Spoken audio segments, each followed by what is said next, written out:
Yeah, keep it with the one that's with Lucky's. Yes. Yeah, so everyone gets one strain, not one wound. One more wound threshold, you get 2. Yeah. Marth is peaking a little bit. We'll dial him down to like 90%. Where's my system volume is still the same. Okay.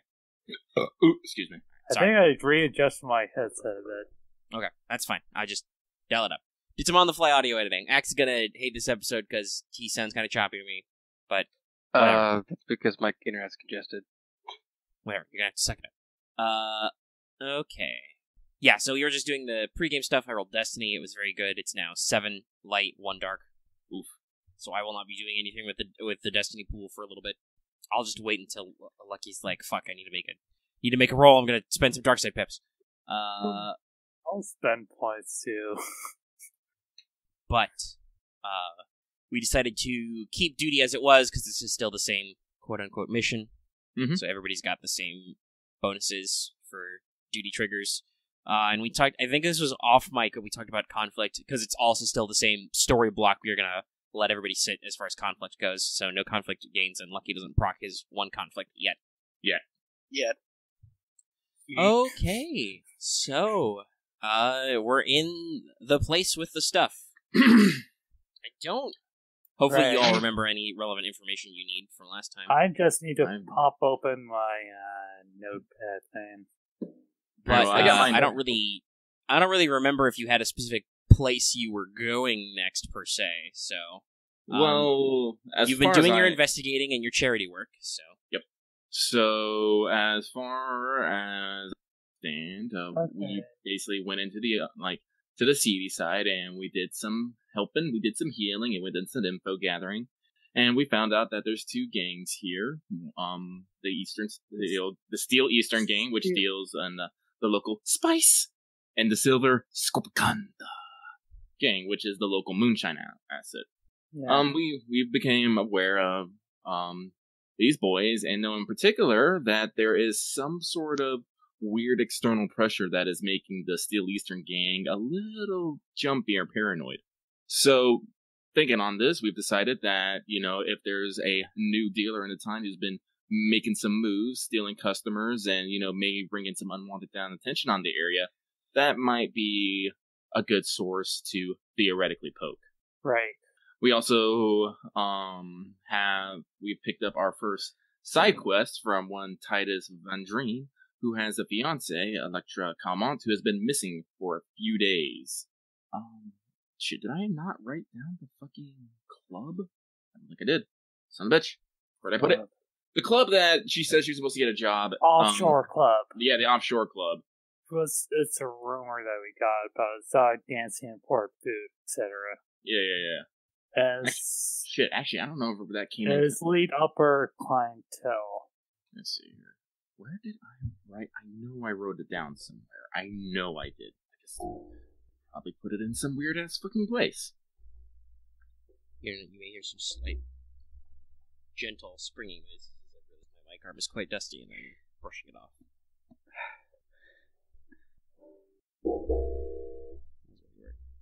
That was a lot of...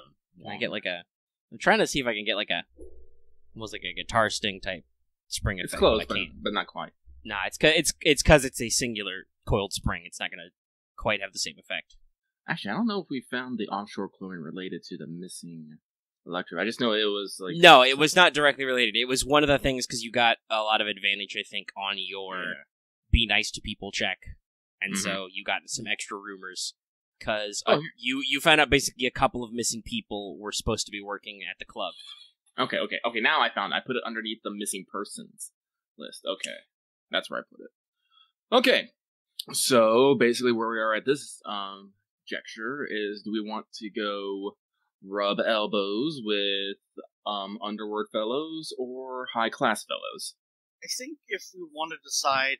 Because if more disappearances are linked to the club, I think it might be better if we go investigate the gangs first. Maybe they might have more information about the offshore club or anything related to that. Mm-hmm. So that when we go to the club, we won't be, we'll have more evidence or ground to stand on. Okay. Anyone else have any particular thoughts? Yeah. Axe, I saw you light up there for a second. Were you trying to say something? No. I think it's just picking up my fan a little bit. Alright, so let's see if we can locate the Still Eastern game, I say. Okay. How do you want to go about locating them? Right to the east. Probably not. Damn. Well, yeah, the whole thing Well, is like... East relative to do what? not- Yeah. uh, So, probably the best is just to not do anything that would spook them. well, here's the weird thing. They're already jumpy and paranoid. So even if they Well, already yeah, did I mean, I don't even know what the skill check for, like, knocking door to door until you find them is, so you're not doing that. What are you doing to find them? Should I streetwise it? Well, that would be a thing. That would be inherently knowing where these types of things like to hang out, who to ask to find the down low, that kind of stuff. To perceive, I guess. So yes, that could be a thing. Yeah, I said we can't... It would be, as an example, knowledge underworld to just know a gang. That'd probably be a pretty difficult check, and none of you have that skill though, because they're a local gang. To just know off the top of your head where they hang out. Gather info is charm. If you wanted to try and just talk to people, that might obviously, depending on your threat advantage level, might have complications of just asking questions. So yeah, what do you want to do? Well, I'm not averse to make, just doing the bog standard gather information check, but do you guys want to maybe Voltron up for a streetwise check? That's high. I'm up for it. I think that'd be the plan if I mentioned it. Oh yeah, you mentioned it, so I don't see any reason why we shouldn't go for it. All right. And if it goes poorly, we'll still have my strong ass charm check to rely on. That sounds like an idea. Yeah. So you wanna roll for the streetwise axe? You have what? You have 3 cunning, right? Yeah, I'll be just 3 greens, but also 3 boosts if you guys help me. So Yep. average check. Let's see. Let me think about the conditions. Yeah, this is just asking the right people. These are a common to get. Let's go ahead and add a setback die though, because they are being shifty right now. So they are trying to be on the down low. I think that's the right pool. Hey! Yeah, looks correct. Okay, That's a good pool. worked out. It's a success. Succeeded, and something works in our favor. I'll advantage I you. mean, have any of you lost any limbs, or any of you dead? Have any of you actually failed a mission? Nope, we're good.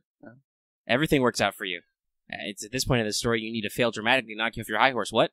Oh no. I mean, we're gonna be doing this game for a long time. So Anyway, maybe you yeah. can, like, So, it's not super fast because obviously only one success. But you are able to know the kind of,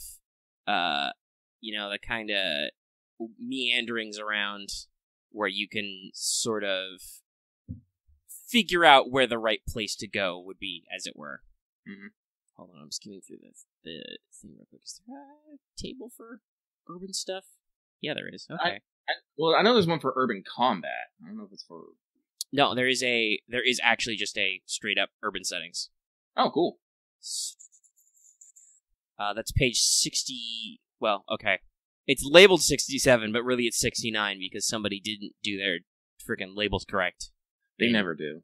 In Adobe or whatever, making this PDF. They always put the cover as page 1 or something like that. Ouch. Okay, facing the crowd doesn't really work, but you could hear small conversations as you're wandering around. You could find a little spot to hang out. You could find some shortcuts. You could find a discount shop. Wow, that's real good. Oh, that's a great one for 3. Filling street food. You run into a street vendor selling one of your favorite foods. Spend 5 credits, can immediately remove all strain. Oh, that's actually not bad. That's pretty fun. Maybe for later.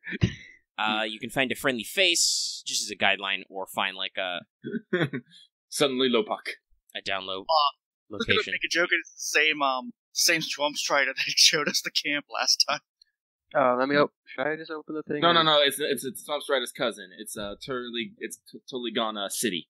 I mean, if you want to, you can. I'm talking to Axe. He's like, should I open up the thing? I don't know. Maybe. Do you want to look at the table? I'm just like, what's there for 4 advantage? There's not. It stops at 3. Oh, okay. Is it just the friendly face one? No, for 3, I mentioned that's the street food and the friendly face. There's also urban hideout, but I don't know if that will actually matter to find. because you're already looking for a place. So, what do you guys think? Actually, no. You know what? That could make sense because so what Urban Hideout does is it gives you blue to streetwise or knowledge underworld checks you make during this session. Mm-hmm. And that's basically you find a place where crime was that has been abandoned. So that could make logical sense if you want that sort of effect. That's 2, right? That's 3. That's 3. I'd say go for that because I think we probably We're gonna need the help. And you can spend your 1 advantage to do the face in the crowd effect and basically make it hard for people to spot you or follow you, which sounds like you, Camo. Sounds fair. Yeah, that sounds like me. All right, so in your travels, we'll spin it this way. In your travels, you're looking for places, you asking around. You come across an abandoned Steel Eastern hideout. It looks like it used to be, basically maybe like a crack house type setup where it was like, hey, buy some drugs, do some drugs, lay in a hard cot. It has been abandoned. There's not really any signs of like violence or anything, so there's not a lot of like forensic evidence to get here. It's just that like they cleared out. Maybe the police found out about it. Maybe their rivals found out about it. But they're just a street gang, so they didn't do super thorough cleanup. So you find some notes, handwritten notes on flimsiplast or even old data cards.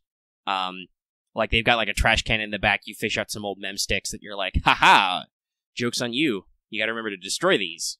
And basically, you have a much better picture of the local criminal network in this town for the rest of the session, basically. Okay. So everybody who makes a Streetwise or Knowledge Underworld check for the rest of the session gets 2 boost. Boost. So after that, you kind of, and this probably even helps you kind of organize your notes and be like, okay, so they got a couple grow houses here, they got a place here. So you find out kind of basically a quote-unquote hideout location. Like, it's not really a hideout because it's not super secret, but basically they have a place in a couple of basement levels under, like, let's say, like, maybe like a restaurant building or something, which is basically theirs, right? Like, they don't go above ground, they don't go out of the basement to, like, freak people out, but they, have a couple of tables, they can get some food, get some drinks, have a couple of cots to sleep in, play some sabak, some space spillards.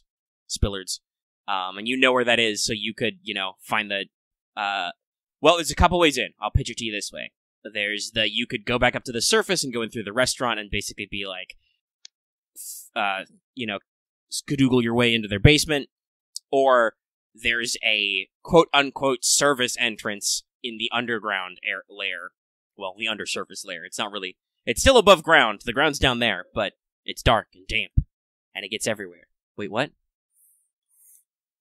I'm just gonna make Aramaa and Kavis go crazy with mold instead of sand. No, but yeah. So there's a quote unquote service entrance. So tactically, what do you guys want to do as a group?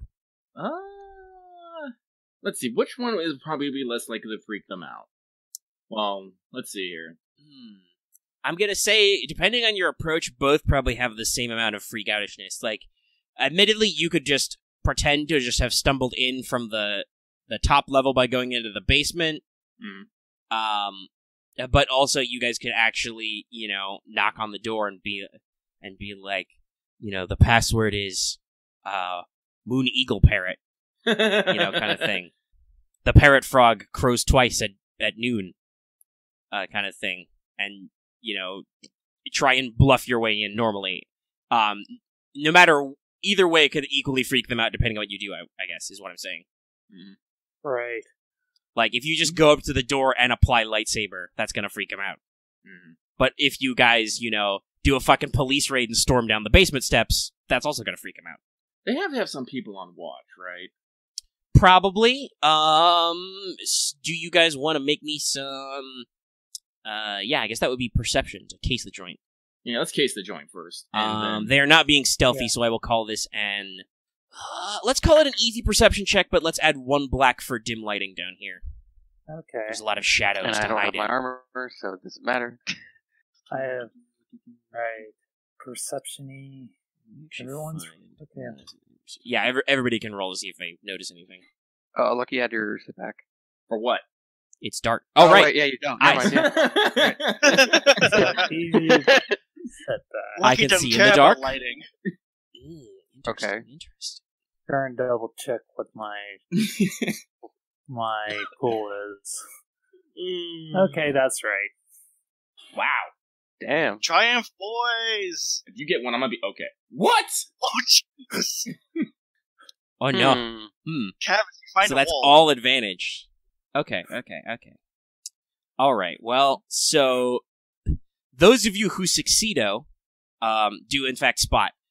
Yeah, they've got the typical system. So they've got a manual hinged door, not a door that goes on the bottom level. You're pretty sure they got a guy inside, those of you who succeed. Like, I don't know, maybe you can hear him breathe with your space ears or something. I don't know. But that's basically kind of in like...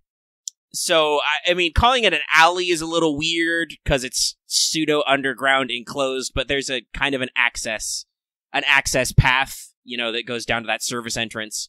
There's a guy on the opposite corner who's just lounging, smoking a cigar, minding his own business, loitering, because there's nobody to tell him he can't loiter. Even though he's standing directly under a sign that says, no loitering. But he's kind of watching the corner. He's corner boxing.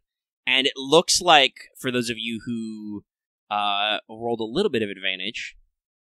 Actually, okay, so only one of you. So Aramaa, because of your ability to see in the dark, because you rolled one advantage on this, you see that further down, basically down the block, there's another guy on another corner. He's not smoking. He's pretending to play... Well, he's probably not pretending, but he's playing a game on his datapad. He's playing some Sneak. But he's clearly watching the opposite corner. So, Kavis, you see nothing. Of course. Considering that you completely failed that check. Yep. But, while you're looking around, you do notice that, there's a... So, this is a restaurant, sub-level, a service level. You notice there are a lot of vents and tubing and pipes, so it looks like there's an air handling system that maybe you guys could crawl through because this is Star Wars and vents are always human-sized for some reason. It's so droids can fit inside of them. Probably. But so it looks like there's some, like, you guys can basically smell, it's like when you walk by McDonald's, you're like, fuck, it's venting french fry grease. Kind of thing, right? Yeah. So it's like, you can smell them like there's a kitchen ventilator down here, so it's not ventilating on surface level, so you could probably sneak into the building that way. Okay. And also, as a second to that, you notice there's a lot of utility piping in it going down here, because obviously this is where they'd probably run a lot of stuff, so you spot the power and water and etc. lines if you wanted to do something dramatic, like shut off all the lights in that building. Okay. Triumph boys. You both got one triumph. That's a good thing to give you for that. On a general perception-y type skill. Watch, if I pull up in a core book, it's gonna be like, they noticed something super cool and dramatic, and I'll be like, thanks, book. That helps. Or find Thanks for being vague, valuable. asshole. Let me actually pull up in a book and check what it says under perception. It could be that they overhear something. Important triumph to notice details that be useful for later, allowing you to gain... Oh, okay. Boost dice in the current environment. Yeah, okay. I'll say that you guys are looking around. Because both the clones rolled the triumph. Both you guys are looking around, and you basically, in your head, you make a tack map of the building. You're like, okay, the building is this many feet square. It's this many stories tall. Assuming it has a standard layout, because, well, obviously this is a Clone Wars game, so all of our sets have to reuse assets. Duh. It's easier to build that way. So basically, if you guys want to do any checks to sneak into this place, assault this place, anything like that, you get a boost die for to do anything in this location. So okay. jot that down, Clone Boys with Triumph. Nice. But then Mr. Threatman. And my 3 successes did you? No, not really. This is just an eyeball check. Yeah, I see. There's only so much I can do. That's fair. So yeah, you're kind of wandering around, and maybe you go for a walk a little bit to try to like maybe pace around the corner, and you because you didn't spot him because you rolled threat, you bump into the datapad guy on the other corner. You just accidentally shoulder check him a little, and he's just like, "Hey, watch where you're going, bub. Got my eye on you."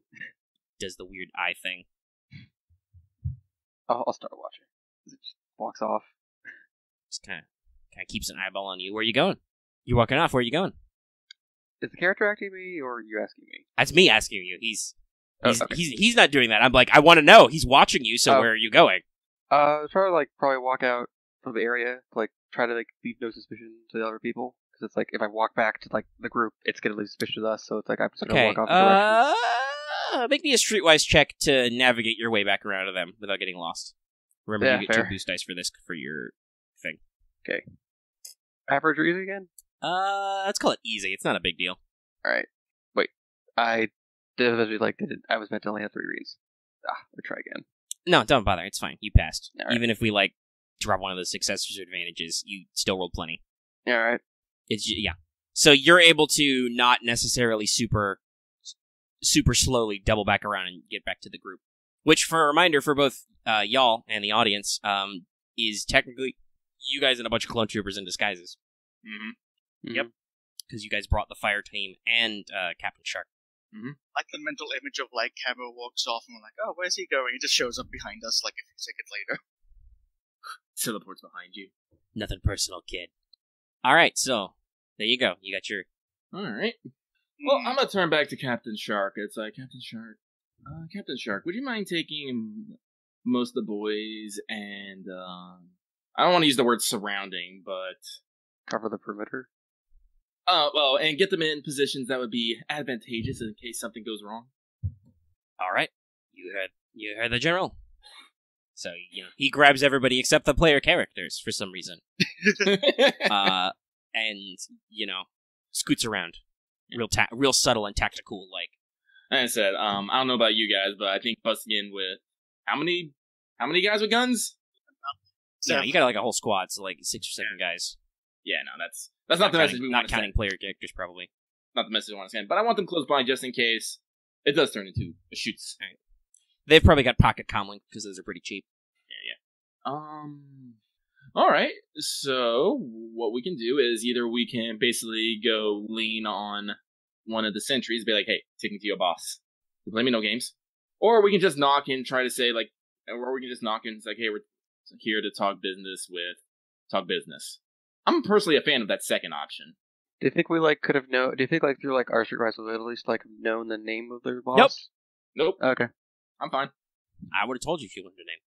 Yep. Fair. Anyway, so I'm gonna do that. I'm gonna say, boys, with me, and I'm going to strob purposefully and confidently towards the service door. Okay. All right. So you're at the door. Mm-hmm. It's blocky and metal. The corner smoking guy is not even pretending that he is not watching you. He is, hand in his back pocket, clearly watching. Mm-hmm. May even have muttered something into his hand. Mm-hmm. So you're at a door. Yep, I'm gonna pound on it. Was that? Yeah, that's the thing. That's the little grate sliding open, and a voice inside says, "Sorry, I'm deciding what he's saying." Uh-huh. It probably says something like, "I don't know you. What's today's password?" Actually, it's too bad you didn't buy the control upgrade for influence. You don't need my password. I am the password. Yeah, no. But I can still use some sweet and powerful words.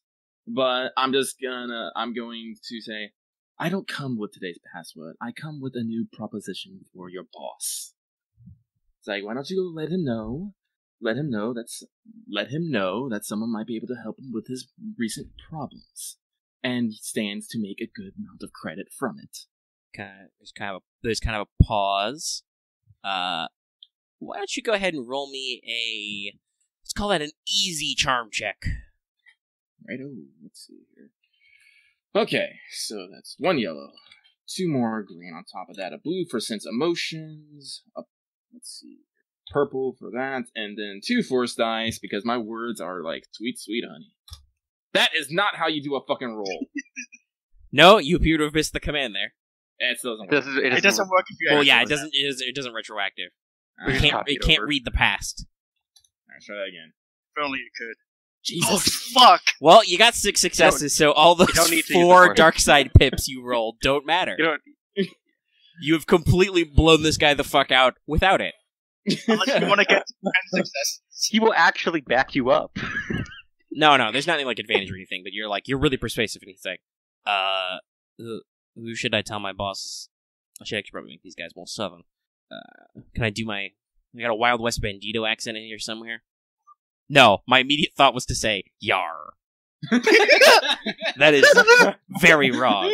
Yarr. They could have a pirate accent, though.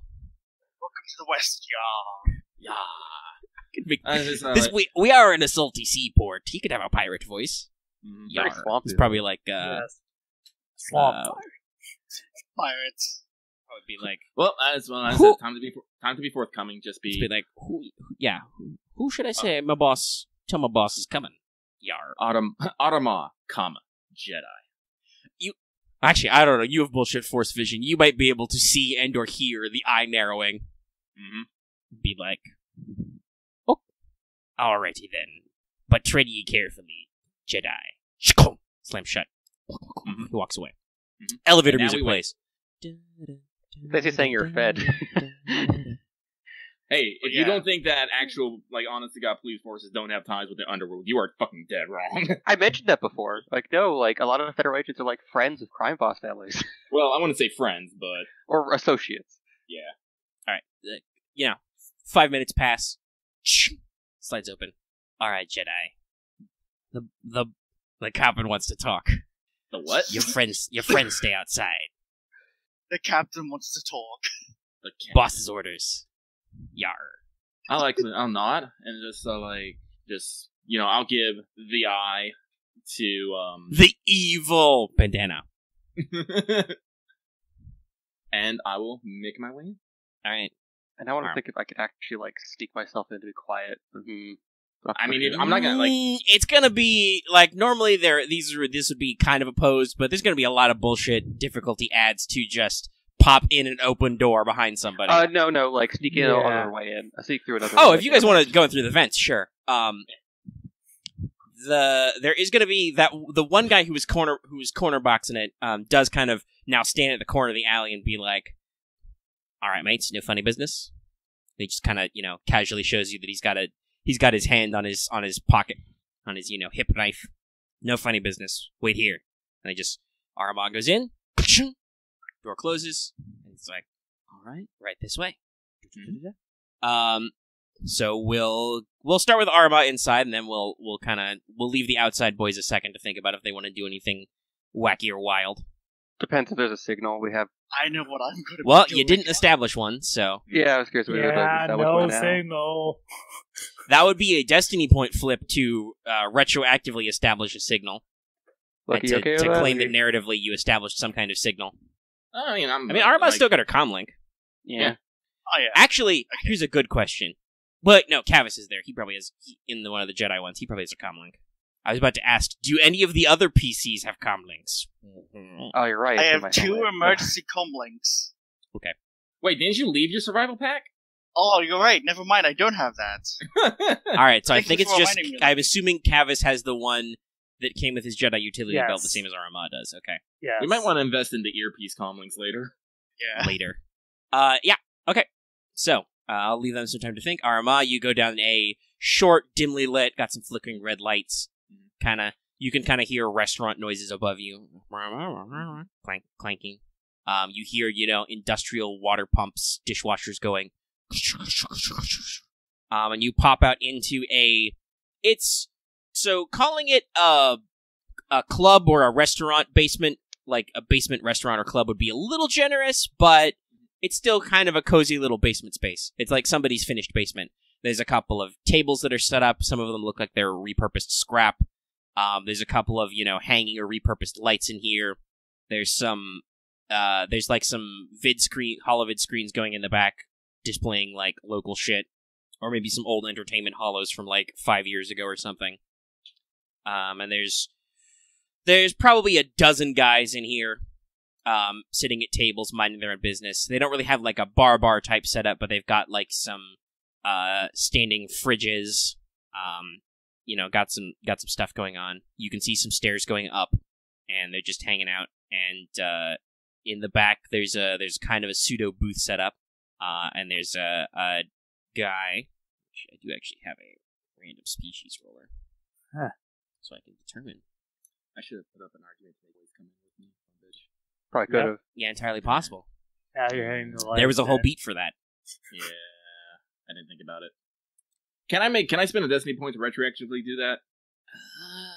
Yeah, you still have to make a roll. Yeah, I'll make a roll, but I want to flip a point, and basically, as it's just you, it's all like, I'm just gonna pop an eye at the guy and like, you want me to walk into walk in there just by my lonesome? And it's like, my boys come with me. We won't see the eye pop with the blindfold. It's the eyebrow pop. Yeah. So yeah. Alright. So make a... what's a good way to do this? I was gonna say coercion. No, it's not really coercion. You're negotiating. Oh, okay. So use negotiation, but this is basically going to be opposed by his leader's pool because you're trying to make him go with you over his boss's orders, basically. That makes sense. So I think that will just be because negotiation is presence, right? Yes. Yeah, we'll call it. That's still an average check. Do I have anything for negotiation? I would say the mercantile data pad, but that doesn't technically count. No, that doesn't count for this. Let me see here. And kill with kindness is... Wait, that removes blacks. No, I could say that he has a black because you're telling him to go against his boss, but you would ignore it, so it's not a big deal. Yeah, no. That's... So yeah, that's everything. So force. Those sweet force dice.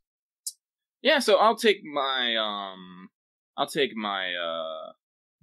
one light pip there to flip a Get a success?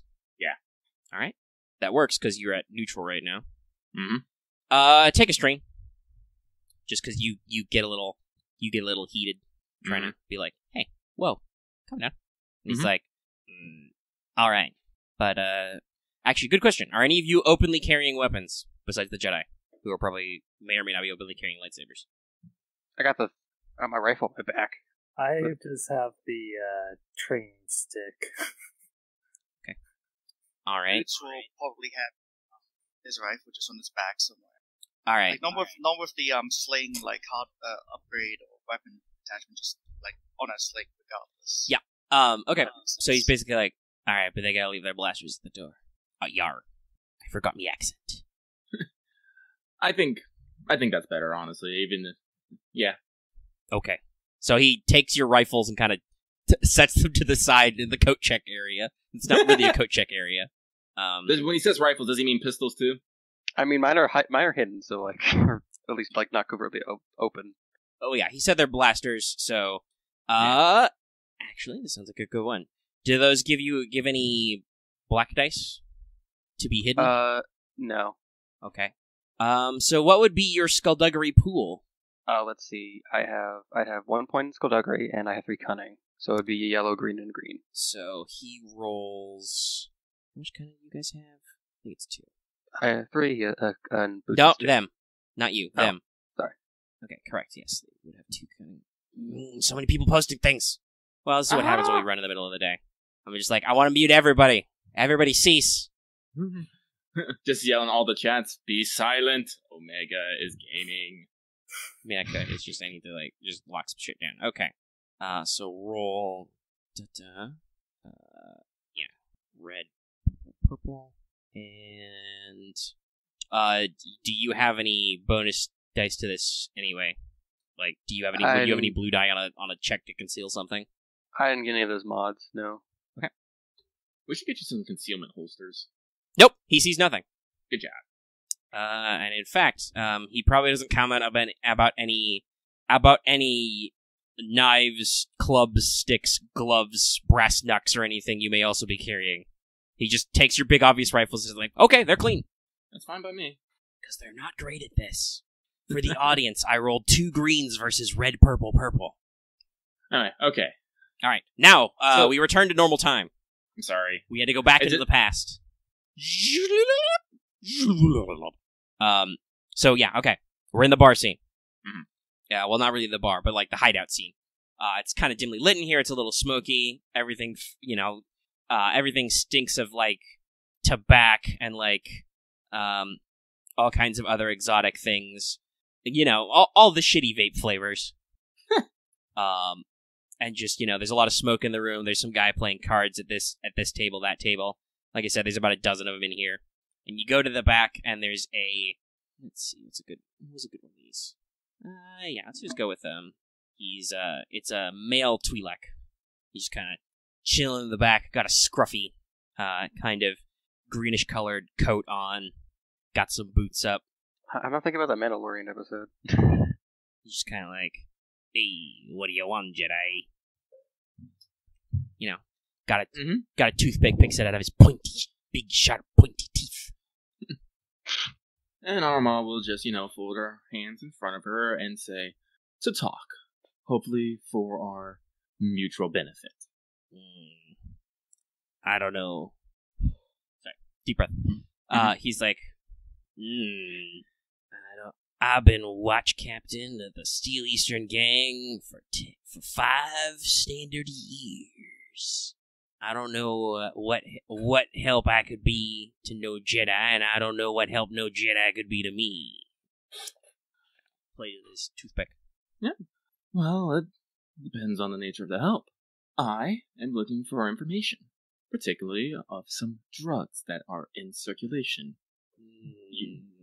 You could look like you could use some help getting this place a bit more off the ground, I would say, and I may be able to help with that. Basically, this is what it's going is. I'm not here to condemn you for your life choices. Our force knows we cannot stop the pursuit of vice. We can't. It's just a state of the fact. And whenever people want a thing, someone will be there to provide the service. What we can do is determine on how that service is provided. So whether you're dealing in legal, quasi-legal, or slightly illegal things is not my concern. But when people start dealing in highly altered death sticks that has provoked a spike in deaths within the past, half a year, that gets my attention. And rather than cracking down with the force of the Republic military to upset some rather... I'll look around at the location, small-time businesses. I'd rather put that effort into maybe making something you guys maybe a little more respectable and even dare say useful. So this is what I am proposing, Watch Captain. You help us get to the bottom of these new death sticks that I'm pretty sure have been causing you a little bit of a headache in your recent services, and get whatever information, whatever other investigations we're doing here. In return, I'll speak on your behalf to the Republic for an economic stimulus package. Do you know what that is? Kind of pause and be like, I don't need your fancy words, Jedi. I understand what you're doing. Let's put it in terms of me and my boys understand plain. Axe, stop breathing so heavily. You're killing me. You're killing me, Smalls. I wasn't. I think it's a fan. Sorry. Nope. Oh, that time you breathed. It sounds exactly like that. That sound you make when you chuckle, it sounds like that. Damn. Anyway, he's like, where was I? You and your boys can understand. Yeah, alright. No, him and his boys. Yeah. Yeah, my boys can understand. Offering us a cash payment. Well, I am a man of, we are a group, even I'll say, of certain wants and needs. And, to be sure, those weird hood boys crawling around down here selling the death sticks, you know, they got a big market. I think it might be time to just get on down to it. Because, we'll see how much you're paying, and we'll see how much it gets you, because I am a simple merchant. So yeah, this is probably going to kind of sort of be kind of like a social encounter. Okay. So the game is kind of the advice in the various Star Wars books and expanded on even more in Genesis is kind of just in general it's kind of fast and loose, loosey-goosey kind of thing. Mm-hmm. We shouldn't really roll for initiative, though we should kind of maybe necessarily structure, like, make sure that, okay, so Aramaa goes and takes an action of some variety, and then somebody else who it makes sense to do goes whatever and moves on, kind of thing. Okay. And then there's a couple of different things to note is that, like, so the way social encounters work is that basically it's inflicting strain through various means, whether it's just skill checks or talents or whatever. Okay. Like, if you want to just mind probe a man until he gives up, that works. You can make your influence checks or whatever as your action kind of thing. Or you can just make social checks to try and persuade them. Obviously, if you exceed your strain threshold, you don't pass out or anything, but you are taken narratively out of the encounter. So you work that down. And if you get a character to exceed the key character, which would be this guy, he's got a name somewhere. I'm fine with just calling him Captain for right now. No, he's better. He's Captain Feathersword. He's Falanzarano. So actually, there's a couple of, because you can buy musical instruments in here somewhere. There's something for that. Actually, that came in the same book your performer spec came in, talking about musical instruments. Anyway, so basically, if you can get him to exceed his strain and/or wound threshold, because is he a rival? Is he a nemesis? Who knows? He's a rival. He's a rival character stat line. That's what I'm doing. So if you can get him to exceed, then you just win outright. He'll just accept whatever your terms are.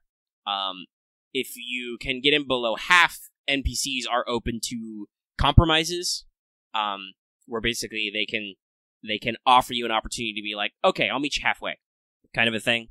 PCs, you have to decide whether or not, because obviously you're a character with free will. If you start to go over half your strain threshold, you have to decide whether or not you want to try and compromise, kind of thing.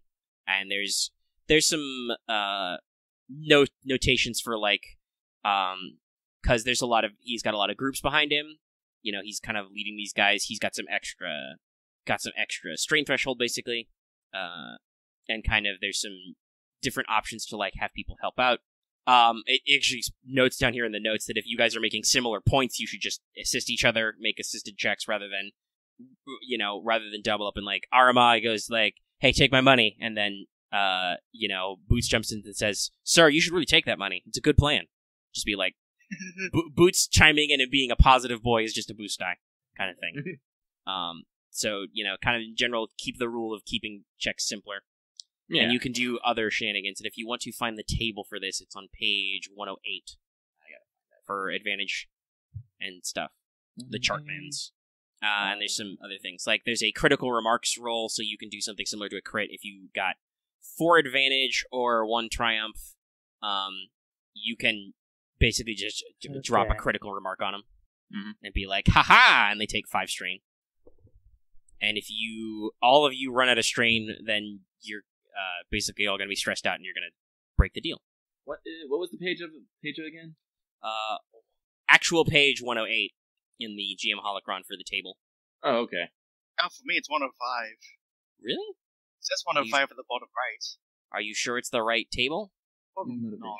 I mean, that's where expanding social encounters is, but real pages in the actual page in the document, not what it says it is, because that's a lie. Because I would tell you it's 106, but it's not. It's just type in 108 and you'll be at the table. Is it the GM Holocron PDF? Yes. That's what I said. There's only 104 pages. Then you have the wrong one. Yeah, you have version 2, which has 110 pages total? Did I download that one? Hang on, Max. Hang on. Should have. I thought I did. Womp womp. Alright, here it is. But yes, that's the correct one with the correct number of pages and social encounters thing. Because that's got the thing you're going to want to know, because that's got the spending your advantage and triumph and stuff chart.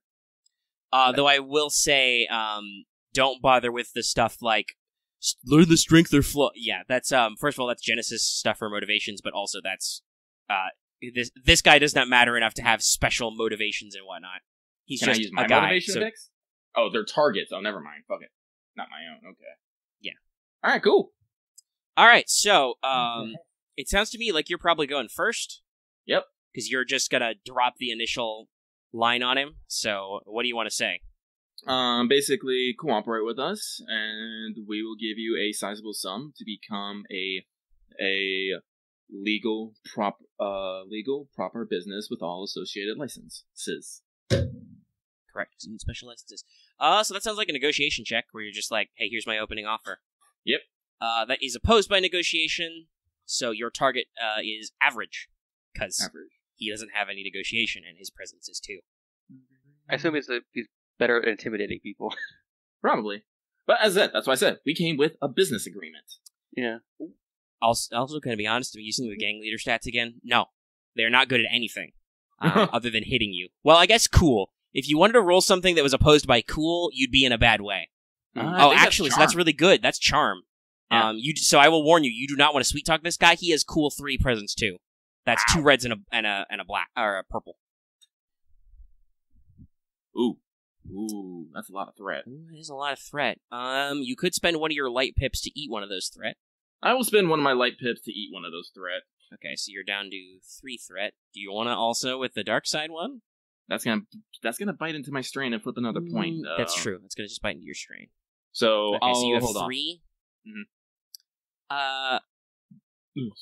I'll ask you this: do you think your true goal is hidden in this encounter, or are you being straight up with the just like, no, listen, we're just gonna give you a lot of money and you're gonna tell me what you know about the Death Stick people? Is that like, do you feel like you're being open about that? Not entirely. Okay. I will spend 3 threat then. That you accidentally reveal what you're doing, but you do 3 strain to him because you rolled 3 successes, right? Yeah. Actually, wait, no, it's like weapons. It's 1 for succeeding the check, then 1 for each uncancelled success. So what is that? So that is 3. That's right. Okay, I did it right. Math, yay.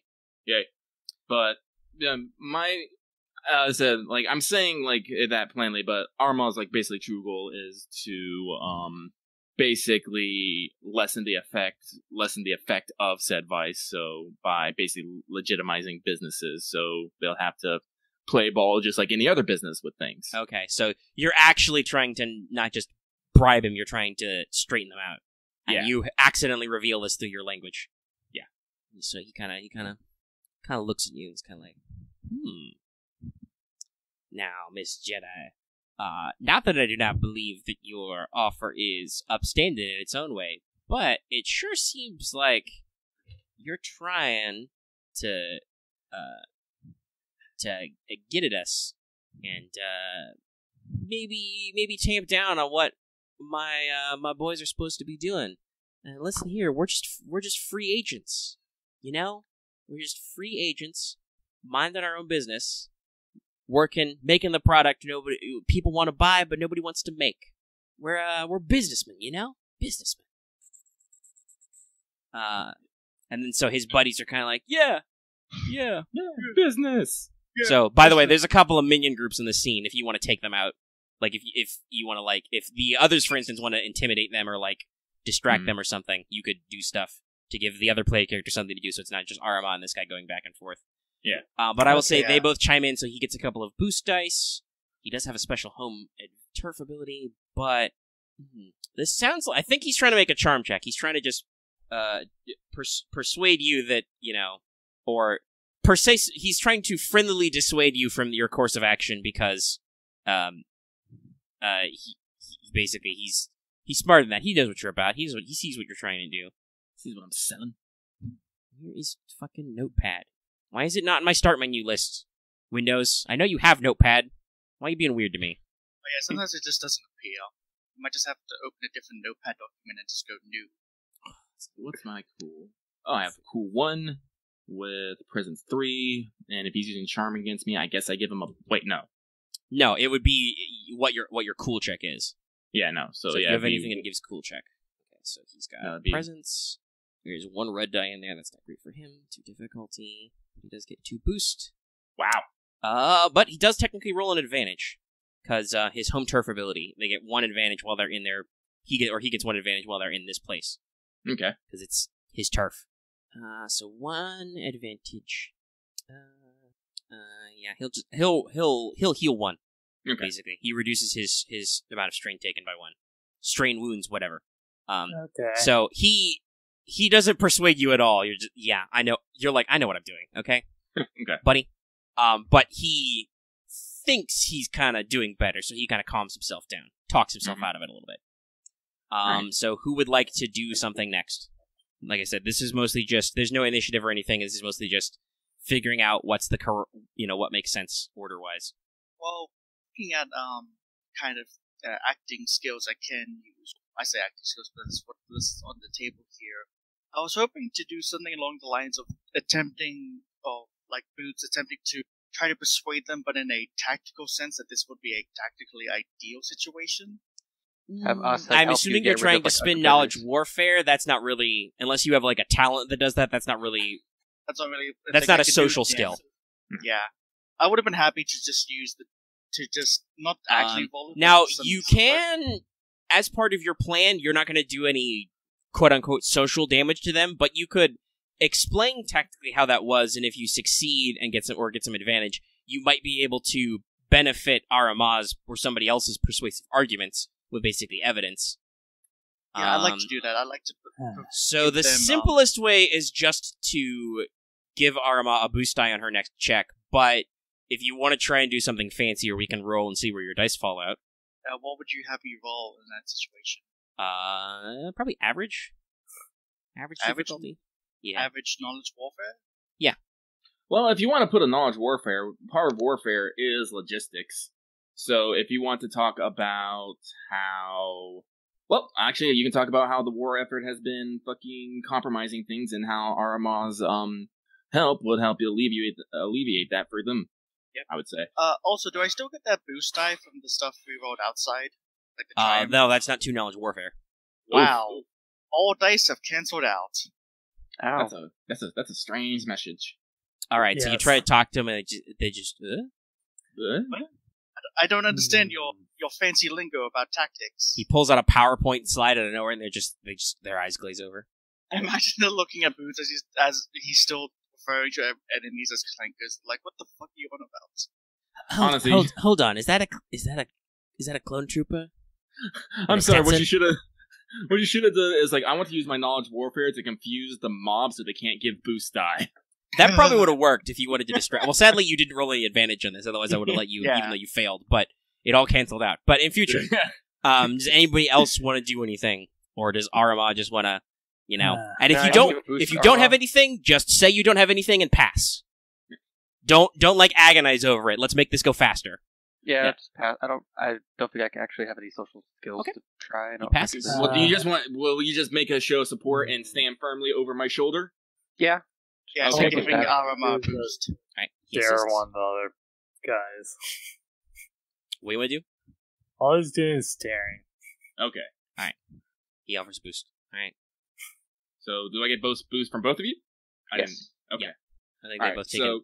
Basically, they assist. Right. So, Aramaa will say it's all yes, you are businessmen, but businessmen should always be looking for the next level. How long have you been here, working out of this? Stay low, make sure you don't get too much notice. How long have you been working, trying to get your product out to people who want it? How long do you have to offer lower quality goods? Because times are lean. You take my offer, and those problems vanish. You can move up to the top side, operate in the open, gather customers from off-world and around the planet. And most importantly, you'll be saving people's lives. You can't have a business without customers. Am I correct? Okay, so assuming you're not lying to this man, I'm gonna say that is a charm check. Yeah, it is. So, like I said, he's got cool 3 and presence 2, so that's 2 reds and a green. But you got whatever you roll for charm plus 2 more boost dice. So let's see how this turns out. Flip it down. Double to spare. Hang on. Red, purple. Blue, the destiny points were hard to use for the force pool. Red, purple, blue, 6.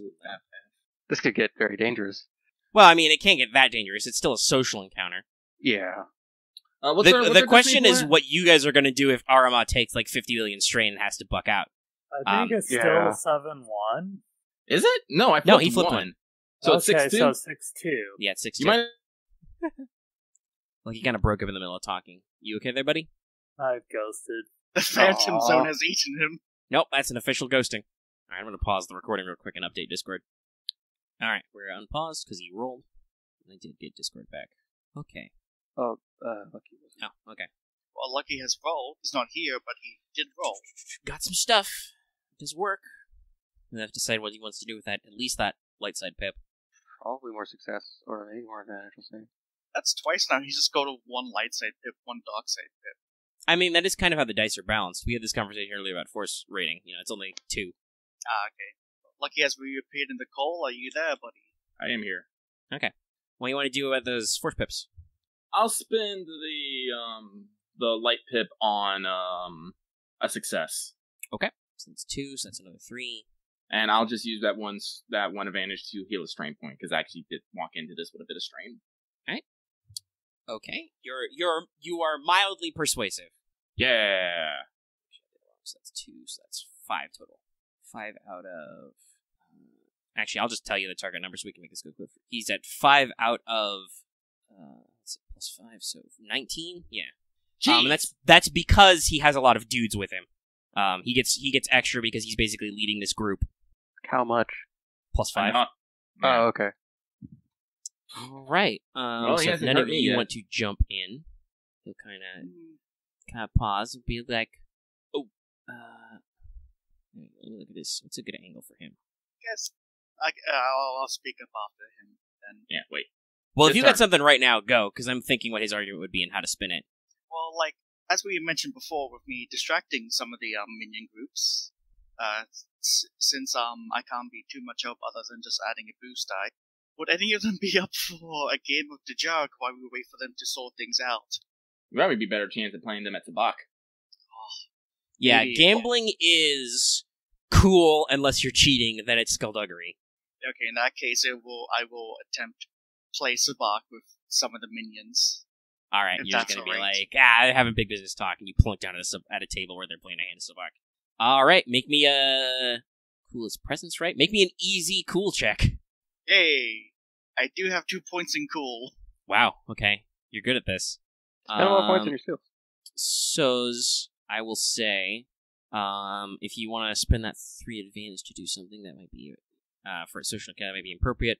Yeah, is there any way I can just give boost to Aramaa? Can you give blacks to... Oh, can I give blacks to the guy? No, to the targeted character. You're not targeting him, you're targeting a minion group. Yeah. But basically, you're locking them out of giving him a boost die. Yeah. Yeah, that's that's your success, though, is the thing. That was the goal of your check. You could just conceal that that's what you're doing with 3 advantage. You could make it look like you just want to play cards. Yeah, that's what I will do. Okay, then. so they have no idea. They think you're just playing cards because this conversation's boring. It's boring anyway. I want to bring up a thing that's something there. Yeah, I just saw a thing in the holocron where there's a thing if you get Triumph or 4 advantage, you can do 5 strain damage to your opponent. Yes, that's called a critical remark. We talked about this at the beginning. Mm-hmm. Thanks for paying attention. Sorry. Finger guns right there. But Loth only rolled 3 advantage, so he cannot. Yeah. I inflicted critical injury with my words. No. And also, guess what? To actually use critical remark, you have to tell me what your critical remark is. So you can't just go, I have a triumph. All right, what do you say, wise guy? Butts. Spoons. Spoon. That's a battle cry. That's what you roll to get extra successes on an initiative check. Anyway, so you lock down some minions. Well, if nobody else has anything they want to jump forward and do, he'll go. And he'll be like, kind of touches his heart and says, well, your sterling words have persuaded me. I completely accept that, perhaps we are in a morally wrong business, and I've completely lost me accent. And you're right, we should help people, and if you give us the money, we can totally help people, totally. So what's your vigilance, Chief? 1. So I have 3 will, 1 vigilance, so it'd be 1 red, 2 purple, I guess. Yep. And do you have any uncanny reactions or anything? Nope. Okay. Well, he's gonna roll his cunning for deception, because he's lying to you. Duh. So he got a success, so you take a strain. I take that strain. Because you're all compassionate and stuff. You want to believe. You want to believe that he actually means it. The active character gets distracted or sidetracked momentarily. that wouldn't really help you in this moment, I don't think. No. Unless you guys wanted to, like, huddle. No, he's Yeah. he can just take a strain. 1 for 1. Cross counter! Because basically, at the same time while he's lying, that does still mean that he would do what you want. He's just planning to, like, double cross you at the end. So he kind of accidentally talks himself into it. And actually, that's my bad. I forgot to have a minion do a boost for him, but that's okay. We'll just suck it up. Oh wait, no, actually, that does matter. I'll forget the boost, but he has home turf. He gets an advantage, right? This character and everyone, the checks they make in there, but yeah, so he actually canceled it out. So no, he does not. Okay. Oh, okay. So he would cancel that one threat. So he's still at 5. He feels good because he got a lot of dudes around him. Rada dudes. Rada dudes. Rada. All right. So, what's your next tactic, people? And remember, this is, while it's called an encounter, this is very fluid. You guys can, like, wander around the cabin if you need to. There's no, like, movement. If you got any talents you want to proc, you don't, because I think Arama's the only one who has a face specialization. And I don't know how deep you are in Performer. I've gotten, like, 1 talent out of it. Yeah. But yeah, you know, like, feel free to do anything flavor-wise that would help your argument. Like, if you want to go to the fridge and get a couple of Alderanian ales, like, I don't know, whatever floats your boat, go for it. Or Zabak. Boots will play more cards with these guys. You're already playing cards, it's fine. Yeah. As long as you're willing to basically take a pass and keep playing cards, you can keep this minion group busy. I'll do that. Is there, how many minion groups are there? Probably like 2 or 3 total. Because there's like a dozen of them in here. Okay. I've been doing it like they're giving them 2 boost dice. I could do it like there's 4 of them and they're easier to beat up, but then he would get more boost dice because there's more minion groups.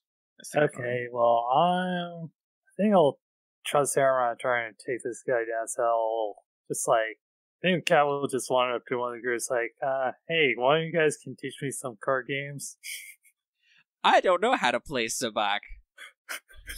Do you have any points in cool? I mean, could it just reverse thing is just baiting them? I'm not asking you, I'm asking him. What? Do you have any points in cool? Yes. Oh, you're gonna shark these guys. I don't know how to play cards. Everyone's head instantly turns around and says, oh, an easy mark. Well, I can say that it's true. He doesn't know how to play cards. Yeah, alright. Roll an easy cool check. Okay. Oh, I should actually say this. At this moment, Aramaa's Onechon alarms have go off, cue to Kill Bill sirens. Let's see what da, da, da, da, da, da. One success. Alright, so some of the guys sit down like, Yar, kid's a natural. If you'd gotten some advantage, you might have actually made some money. Right. Anyway, yeah, so minions are super distracted playing cards. They're just having a great day. I'll just keep giving a boost to Aramaa then, because... Alright. Aramaa, it sounds like it's time for you to do something again. Okay, well, it's all like, oh, ability. That's very good. But, as I said, this is more than just a simple cash payout. There'll be conditions, rules, agreements you'd have to sign, dots, to bring you above board. I wouldn't want, something, what's the word I want to use? Unfortunate to happen and have this all crash around our ears. You understand, right? I think that sounds like you're going back to negotiation. Alright. Unless you're angling for something else. Nope. Just... Alright, he is still 2 presents. 2 presents. So... let me see here. And don't forget your boost from Camo just standing there being like, nodding. Mm-hmm. Green, purple. Let's see here. Blue. It's not, I don't get a blue. No, it's sense. That. You get a boost. Damn it! No, you've done it! Oh, he's done it. I did it. He's done it again! I can't believe you've done this. Oh. 2 life points. I have enough to flip that failure to success. Hey, the devil on your shoulder says if you flip those 2 dark side points, you could be done with this that much faster. You want to take that shortcut? You're only going to do 2 otherwise. Yeah, I'll take that shortcut. All right. So that's what? That 3 3 dark side points now? Yes. All right. And you take 2 strain and 2 conflict for flipping. Mm-hmm. But that means you're adding 3 total successes, so that he goes up by 4. He's now at 9 of 19. Which is actually, that counts as half, wouldn't it? Yeah. No, 9.5, so he has to be at 10 to be above half, basically. Also, if you take out, like, the minion group boosts because we're distracted. But... Well, there's that, but he's not rolling, but yeah. So he's not quite ready to compromise. I guess he has more strain because they're just there. Yeah. Okay. He still gets it because he's big dick swinging. Yeah, okay. So, do I want to heal strain or do I want to add a black to his next check? What is black? Let me check my strength threshold here real quick. Yeah, how bad are you? Because if you go out, then it's like, I'm 5 out of 17 right now. You're pretty good. You're better than him. Yeah, then I'm just like, in an effort of, making him make a big slip, I'm going to add a black to his next check. Okay. To the target. Next check. So, you get maybe a little cold tingle, but you put some emphasis on your words there. Which you did. You did put a little spice on the end of your statement. Mm-hmm. Maybe, I guess apparently that was dark side spicy. Yeah, I guess. The dark side tell me, do not believe him. He lies to you. They all lie to you. Faster, more seductive. Yes. It's not more... That's the rule. It's not more powerful. It's just quicker. All right. So he kind of takes this because you're negotiating. He's kind of nods and he's like, you make a persuasive argument to be sure, but obviously I'm not just obviously you're not representing just yourself. You're representing your big bad republic, but I'm representing you got all those resources and stuff. I'm representing me and my guys. My guys, we're just having a fun time, playing cards, hanging out. So, we really gotta, come together and be, we got a lot to provide for. Why, Jimmy over there, he's got a sick little sister. She's got the cough mold. And, Junie over there, he's got a sick grandmother. Mud Shark took off both her arms. Can't even lift a frying pan to make her famous grandma cookies no more. Oh no, the inhumanity. So while obviously we need to agree to certain things, we need to make sure that you can take care of us. It's going to be another deception check. Junie's grandmother is fine. And in fact, that guy who he pointed to is eating cookies right now. I guess there's the black for you. So I'm still laughing. So drop one of the successes because I rolled that wrong, and I'll roll S because I typed a blue for black, but it was wrong. Oh, okay. So he only got 1 success and 2 threat. Wait, no, 1 threat. That's right. 1 threat. So that's what, you take 2 strain, I think. Is it 2? Yeah, because he's got 1 success, and it's 1 for each uncancelled success.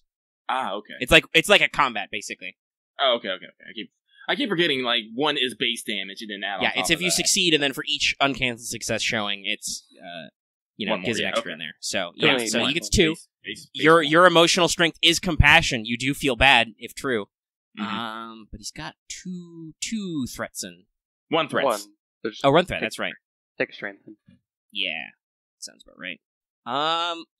Well, so he's at 10 then, so he can come to a compromise.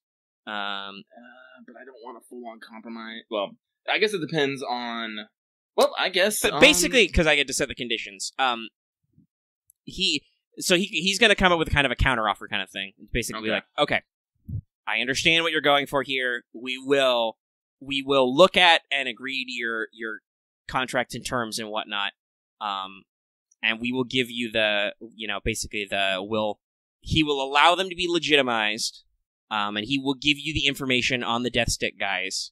But they will not stop doing anything, or switch anything until it's done. So they will, his counteroffer is that okay, obviously, I can see that you were acting in good faith, but you gotta understand, since we do have this whole situation where we need to take care of things, we need to continue to do our business until you make it possible for us to stop. So basically, he's going to be like, until you, A, do your negotiation, get him the money, and B, until you deal with whatever's going on with the Death Stick guys, they will continue to operate exactly like they have been. Because if you win the argument, you might actually get them to because your intent is to get them to actually straighten up a little. You could actually get them to just knock it off for a little bit until you can come back and be like, here's the stuff. Honestly, I'm me personally as a player, I'm willing to take that compromise. As I said, because they're just gonna keep if they keep their current course, that's we're not worse off, as it were. I mean, yes, people will probably still being hurt as they follow the Vice, but they were doing that even before I got here. He said, I can only, as much as I would like to do this, I can only save those who I can see. Everything else I kind of have to leave up to other forces. Aramaa confirmed, not anime enough. We're not playing OVR. Or OVA. I think it was OVA. So, I don't know. Yeah, honestly, that sounds... Yeah, I mean, you're the one spearheading. If the other guys want to chime in, they can feel free, but... Do you have to take the compromise now, or is it more of if you end it? Well, no, this is the compromise he's going for. He is willing to capitulate. If you're like, no, I want to go for the full banana, you have to keep going. Yeah, and as I said, right now I'm at 7 out of 17, so I got 10. Theoretically, I think you could be at any point from now on be like, well, I'll take the compromise, but still, we're at an hour 20 minutes in. Yeah, we've only done this. Yeah, let's just, for the sake of expedition, and honestly, I think it'd be a sign of good faith if I take his compromise and don't force the issue. So I'll take it. It's but I'm I want him to sign to well, I guess my only point is he will sign to this agreement of this future deal. I don't want to come back here in a few weeks be like, all right, I got the money. He's like, I'm gonna shoot you. Well, he might shoot me anyway. All right, listen, we don't sign around here, but I'll give you the thing. He does the spits in his hand. We'll shake on it. You and me. I know it's a little gross, but you do it too. Oh, I'll do it. All right. You do the weird, gross spit handshake, but it's a deal. All right, boys. Excuse us for a moment. He'll take you to his little janitor's closet, which he's turned into an office. Mm-hmm. And pull some notes. He's got some vids and stuff. He pulls out a little pile of death sticks that got a little wrapper. He's like, okay, have you seen this? He kind of waggles it to you. It's got the little black label with the weird demon mask and or shrugging man. Yeah. Shrugging demon mask man. Yep. It's like, okay. All right, that's them. Sometimes they got it in their pockets and stuff. We hit them up on a couple of corners they was at. But that's bad. That's when they hit us back. They don't play by the rules. In this business, you see a guy, you see a corner, you take a corner. Maybe the guy they got in the corner gets a little roughed up, has to spend some time in the bathtub, but it's business as usual. If they come back with more guys, and they come back with pipes or bats or batons or whatever, then that's just how it goes. I found pieces of my corner guy in a dumpster. I don't know what they did to him, but they came in the dark, and they put him in the trash. So, as you can see, we've been a little lately. But here's what I know. One, they selling out of the Offshore Club. Have you heard of the Offshore Club? I have. Okay. It's down on the Docks District. I'll get somebody to take you there if you want to go. But they sell their product out of there. I don't know what else they do in there. I kind of thought that place was a little too hoity-toity, fancy-pantsy for us, but apparently not. So there's that. I need to look at my own document notes. That's what I'm looking for. It's like, where's things and places? It's gonna be and I got a weird one.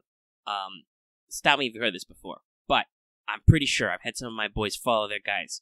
I think they got some kind of cover at a place called Claythorpe Funeral Home. I'm not sure what they do there, but I think they use it as a stash house or something, because they'll drop off the cash or pick up the product there. And I can get somebody to take you there if you want. Alright. So, Captain, if I may ask one question unrelated to this is more of a personal thing. But have you and your boys seen or heard anything happening to one Miss Electra Claymont? Kind of pauses and goes, no, I don't know anybody by that name. I'm a little too Lopak right now. Yar! I don't be knowing nobody by that name, Yar. Pirate Lopak. I don't know, maybe one of Lopak's cousins runs with the gang. Who knows? Yar, I am Lopak cousin, Yar. I am Christopher Walken doing a pirate voice, Yar. Alright. Alright, that's all. Alright, Captain, we'll be in touch over probably the next time. Hey. You know, getting to my people, so we can get to your people. You know where to find us, I guess, for nows. And he kind of comes out and he whistles. He's like, "Hey, yo, runner." And Aramaa, you would probably call her a kid, but you would guess that she's probably about Kavis' age, maybe a little bit older, and just skinny. Urge to dote rises. You know, dressed in just kind of casual streetwear. Got some worn space jeans with blown out knees. Got some kind of run and shoe type thing going on. Be like, "Hey, runner, I got a job for you. See this lady? This is a Jedi lady. Don't cross the Jedi lady. She's nice. She's gonna ask you to take her to the offshore club, or maybe to Claythorpe funeral home. You know where that is?" Runner's like, "Yeah, dude, I know where everything is." She's like, "Okay, do that for me." And here, pops her like a space 20 credits. She just catches it out of the air, you know, puts it in her pocket. It's like, all right, Runner is a how you be saying independent operator, but she runs things all around the city, so she knows where to go. We could draw some space Boudica art. Lucky has to be a ghost. He would have definitely responded for me saying that. I was waiting for him to respond. I'm like, wait a second, it's too quiet. I actually said something nice that was it like. No, but I'm just thinking to myself, there's no way Lucky would let that comment pass aloud and not say something. There's no way. I mean, it's like Space Fue Boudica, but like, it's still weird. But yeah, I'm just sitting here, just going. Runner is just basically mission. She's just mission from Code 1. Maybe. I don't know. Yeah, Anyway, I'm gonna pause. Okay. Oh, you're back. Arise. We're back. We're alive. The show goes on. Mm-hmm. All right. So I assume we're just gonna police up everybody and leave the place. Yep. Sorry, stretch my jaw. All right. So you are you gonna go back out the service door? Yeah. Okay. The clones get their guns back. Yeah. So you kind of pop out in the alleyway. You're kind of underground. Well, you kind of get off on your own. Runner kind of side talks to Aramaa, and she's kind of like, "Jedi lady, Lopak sends his regards." And she gives you the double secret Lopak friendship handshake. Aramaa was a smile and returned the handshake. Like, Lopak does have many friends. Indeed, he does. So, was that guy straight? You want to go to the offshore club? Yep. Show me where the offshore club and where the funeral home is. Alright, We'll funeral back pretty in. easy. Should we call back in the boys? What? The boys. Yeah, Captain Shark and all that. They're still probably around the perimeter. Should we call them in? Yeah. Alright. You call them. They return. Mm-hmm. Okay. Alright. So, yeah. Actually, let me check my notes. Where is the entrance to... Okay. So she'll probably be like, alright, we're closer to the funeral home. Do you want to look at that one first? Please. Alright, and so she kind of, not fast, but she kind of jogs off. Let's keep up with her. Alright, and kind of, after going to, like, a couple of blocks over, she kind of pops up. You go to street, you catch a fire escape up to street level kind of thing. Pretty light on her feet. Kind of pop out, and... maybe 10, 15-minute walk, you come over and you're in kind of maybe a more almost residential type district. You see a couple of blocky row houses made of, kind of unadorned permacrete. And there's just a low, like, one-story blobbish permacrete building. It's got a kind of a slightly dingy sign. It's not even holographic that says, Claythorpe Funeral Home. And apparently you have to read it in that voice. Looks like I guess we're here at the Claythorpe Funeral Home. One story, kind of sloping, terracotta-y type roof. Got a couple of chimneys. It's got, like, high-up windows that have bars over them so nobody can sneak in. Got some big double doors to go in kind of stuff. And Runner's like, yeah, this is the place. It's pretty easy to find. Mm-hmm. Okay. I'll mark this. And, just say, alright, can you show me the offshore club? All right, that's going to be a longer walk, unless you want to catch a taxi. But she kind of mentally counts how many guys you got. That might be a little much. We can walk.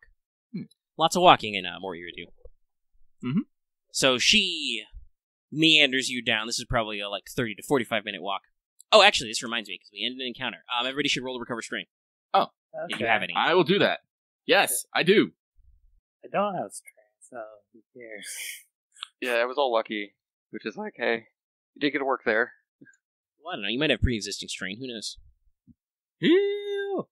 Ooh. Oh, nice. Oh, you heal. Big heal. Big heal. You feel better.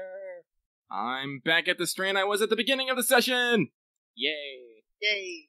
All right. Maybe I could try to go find some food for you. I'm fine. Maybe later. We're focused. We're doing business. Yeah. All right. So, meanders you down to the docks district, which is actually closer to the coastline, and kind of all right. So you see that building over there? She points a nondescript single-story industrial building in a docks district. She's like, that's actually the offshore club. They're all downstairs though. They got a staircase on that side. But if you want to get down to their bottom level, I know a shortcut. Shortcuts.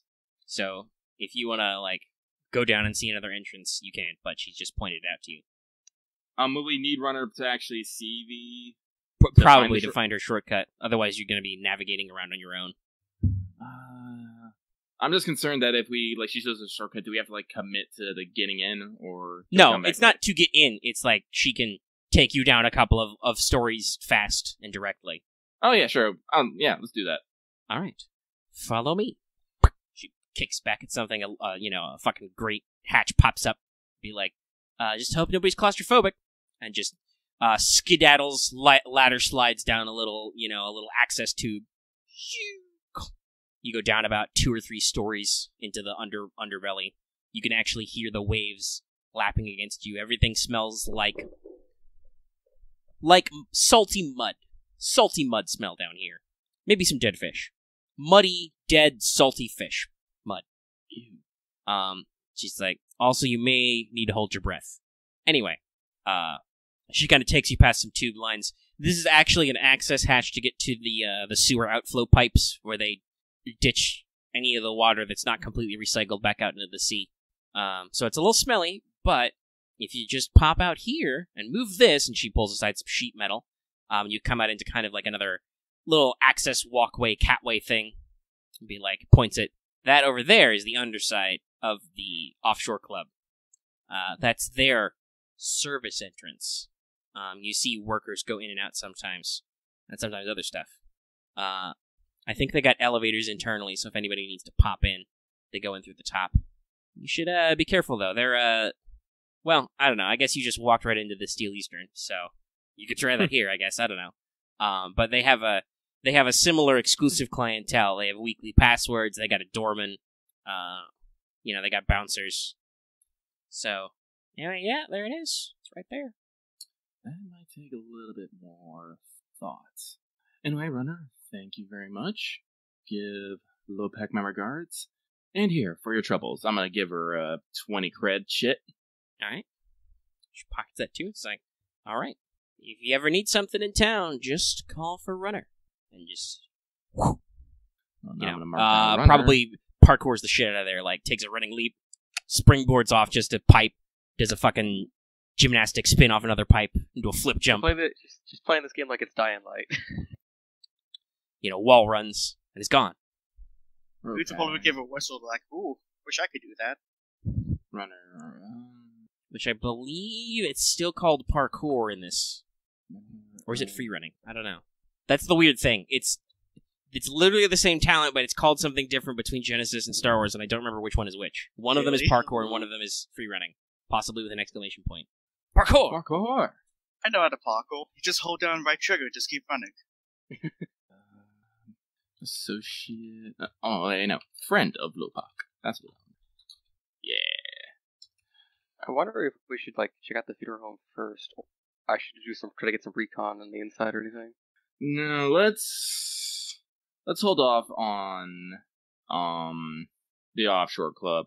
As I said, that place is probably the most dangerous in the fact that there are probably civilians and people with big guns, and who knows what else is in there. Not to say that the funeral home won't have its own guards, but I think we could be a little less concerned about maybe collateral damage over there. Yeah. And as I said, and rather not get some, more rich clientele, rich people angry. Yeah. We could basically probably pull a sting on the funeral home, but need some time on that. Actually, if you guys don't mind sidetracking, do you mind if we go do some gathering information on the missing fiance? Sure. As I said, we were asking some questions. People were probably kind of let's switch tasks here for a little bit. If not, best case scenario, technically, it might just lead in the same direction we were going anyway. Well, as I said, that's the thing. I don't want to assume that, so I want to put in the legwork for it separately. You know? Yeah, just in case. Yeah. Just in case. So, I would like to start asking around if anyone has seen one Miss Electra Clement. All right. Should we boost die and hive mind help her? Well, yeah. It depends on what you're doing. I guess. Fair. This probably goes into that whole charm gather info effect because you're asking questions and showing the photo. Probably. Yeah. Or I think though, investigation is streetwise. So I guess the question is how you're asking. If you're doing literal legwork, that somebody should make a streetwise check. You're literally walking around with this photo going, have you seen this girl? Kind of thing. Charm would be, let's go to a bar. Not this one. Let's go to a different bar. And then, maybe cozy up to randos and be like, hey, you know this chick? Well, first we should probably do it streetwise so we know what bars would probably be the good ones to go cozy up to people to. Heck. Okay, somebody make me a hard streetwise check to investigate. Right. Who wants to help me? I will hive my power to you. Hive mind. Take my power. Got tie! You still have 5, let's say, destiny points. Should I upgrade on my check? Upgrade on the check? How much do you care? Not about the group. How much do you care? Do you care? Yeah, you. Axe, do you care? Not much. Okay. Alright, then don't worry about it. Okay. Roll the bones. Hard. Alright. 3 of 300 pools. That's a lot of damage, though.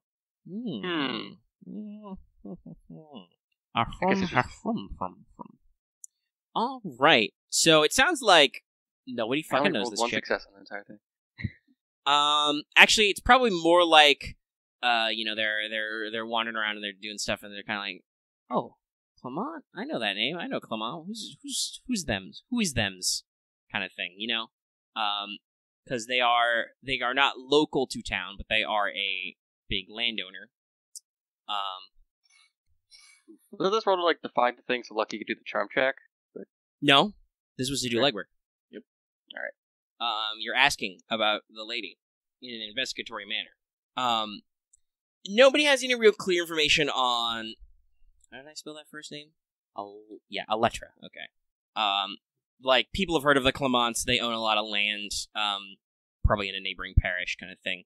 I will say, nobody recognizes her name.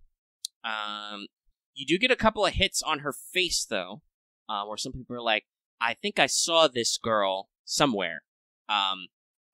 It sounds like maybe she's using an alias or something. She's run away from home. She's not being herself, because then her family could find her. So she's using some alias that Omega doesn't feel like making up right now. But it sounds like you hear people talking, kind of thing. You're wandering around, and you're kind of maneuvering. But the general impression seems to be that the people who saw her sooner saw her in bad areas of town, kind of like she couldn't find a place to crash or work or whatever in the normal districts, and then going down until maybe she ended up in some of the seedier sides. Maybe you should have shown the guy the photo. If you wanted to, you could run into a friend, though. Isn't that only one person? Actually, this is your advantage spin, so do what you want. Actually, here's a good point. You guys have +2 boost to Streetwise for the rest of the session. Yeah. Which you have not rolled. Oh, should I also have those dudes? Yes, you should. Now that I'm thinking about it, because I'm thinking. I didn't at have those either because like we had the whole social encounter. So it's true. It was like an hour and a half ago, but yes, that's for everything, forever. It's only one more advantage. But still, do you want to run into somebody friendly? Honestly, maybe it's like someone to give us a lead or something. Yes or no, Axe? Maybe is not an answer. Yes. Okay. So as you're minding your own business, you're going around, you're doing stuff, you're asking questions. Out of a nearby shadowed alleyway, you hear, "It sounds like my friends could use some assistance." As he lights up a cigar under a street lamp. Where in the holocron is this? Is the stuff for this one? 67 is the urban one, which is the friendly face for 3 advantage. Thank you. Somebody should probably say his name in a surprised tone of voice. Lopak. Yes, Jedi Lady and Jedi Lady's friends. It is Lopak, your friend. He has been hearing from his friends that you have been making waves in town. Like he broke up again. Did he die? Did you die in there? Are you dead? He sounds dead. Technical difficulties!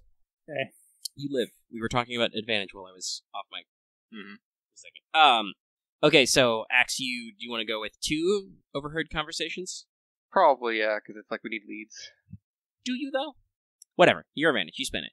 I just don't have, while you're wandering around, you probably hear some people muttering about stuff. You hear muttering that there is at least one bounty hunter in town, looking for a bounty on somebody new, something posted out of the base.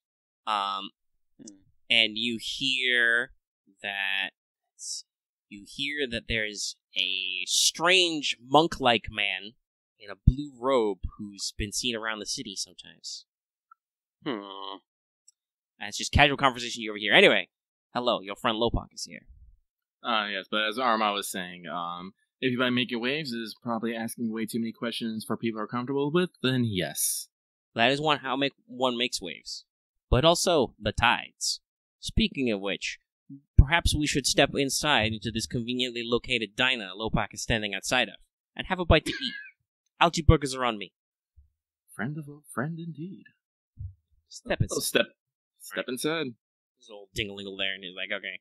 You sit down, and so Lopak has heard from his friends.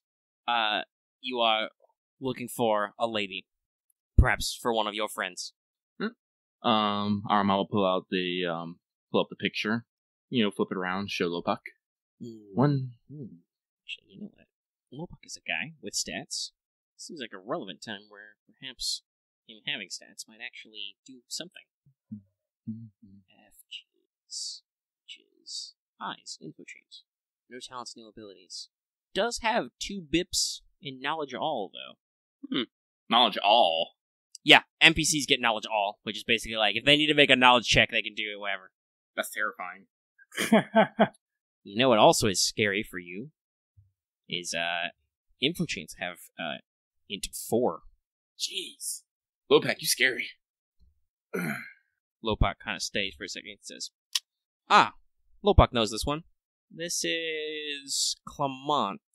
Electra Clement? I may remember her from her family. Lopak would not call them friends, but perhaps acquaintances. Lopak knows them. They know people.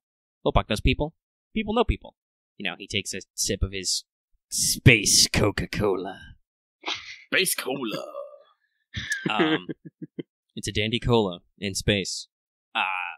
But yeah, so he takes a sip and he goes, word on the street is that little Miss Clement ran away from home to be with her beloved one. Don't know much about him. I think he's from off-planet. Though, if Lopak is allowed to guess, he would say that you have met him because you have this picture. Yes. We did. Lopak kind of thinks to himself and goes, One Titus Vandrine. Oh, they make some very nice moisture evaporators that Lopak has recovered after falling off a speeder truck. Ever doing the public a service, Lopak? Listen, in case you haven't noticed, infrastructure in this planet is very bad. Roads not good. Many things fall off trucks. Oof. Anyway, she's been missing, and we're trying her fiance is almost beside himself with trying to get her back. I'm working on something else right now, but I said I'd look. Do you have anything, Lopak? Yes, Lopak thinks he does. Lopak has heard that before her breakout, Miss Clement was looking to become an actress. And Lopak has maybe seen some demo tapes recently. But here's the thing. We don't do a lot of that stuff here. But what Lopak does know is that the place you want to go, or you would go, if you was down on your luck and you were trying to get off planet. And I'm going to hold up a hand and say, like, please don't tell me it's an offshore club. I mean, if you know the answer, why... Lopak is your friend, but there's no need to ask him questions you know the answer to. No, you answered the question, Lopak. It's just that there's a lot of troubles in town, and there seem that they're all pointing to that location. Yeah, that place is... Lopak is not friends with those people. I would warn you to be careful, Lopak would. Not for the reason you'd think. Because, quite frankly, they're nice, they're exotic, they have a certain amount of classiness to their interiors and their passwords and their privacy and whatnot. But, what's the right word for it? You could probably say something like it's just a fancy place to drink, but also to get things from off-planet, which can include the spice. Bam! But, I have heard rumors that people go to the offshore club to get work, and they just vanish. Whether they vanish into the loving embrace of Sohalev, he gestures downwards, or perhaps he waggles vaguely above his head, they disappear somewhere else. Lopak doesn't know. But this is not the greatest place to hang out, but nobody really cares because they've got good food and good drink and good dancing, and sometimes they got a little something extra. Pa! But Lopak has heard that you were looking for people who are selling that extra pizzazz. So maybe that is the place where you would be looking for them. Alternatively, you said what's-his-face boy is looking for his lady friend. Well, if he's so enthusiastic and so well off, why don't you just tip him and the locals that's got a problem? Let the local constabulary do their work for you. They are your friends. Maybe they can do you a solid friendly thing. That's something to consider. Or, I don't know, you've got... He once again mentally counts how many clones you got with you. You have some burly boys. I don't know, you could beat up a bouncer or two. Okay. Yeah. Thank you, Lopak. You are proving quite the friend. Don't worry about it. Well, I guess the only real information I have for you, Lopak, so we can maintain this good relationship is that a certain Jedi has been interested in revitalizing the economy here and is looking to elevate certain businesses into more legitimate means. It's like they have entered an agreement with the Eastern Steel outfits. It's just a matter of the money getting to them. Urban renewal. A very broad prospect in our times. These times of conflict. Lopak understands urban renewal quite well. Hey, listen, if you or your new friends ever need anything that Lopak could provide, he can handle that for them. Lopak knows people. Actually, if you need perhaps a business lawyer, need a construction droid, need a sofa to sleep on, Lopak knows these things. Lopak does not own a sofa, by the way, but he knows people who own sofas. One of my cousins. Actually, my cousin runs an amateur sofa-based hotel. Sofa-based?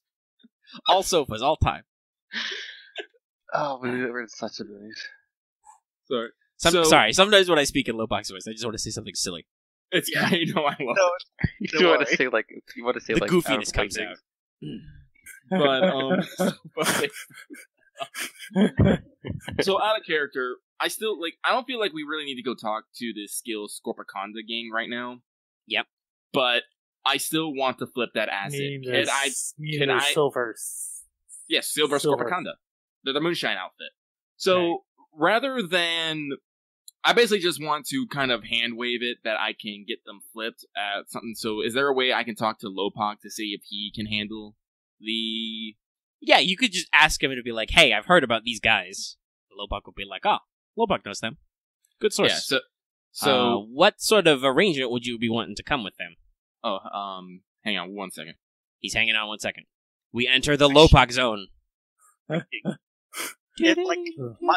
brain is instantly thinking of like making the silver scorpicondas instead of moonshine as like actual like alcohol brewers to a degree.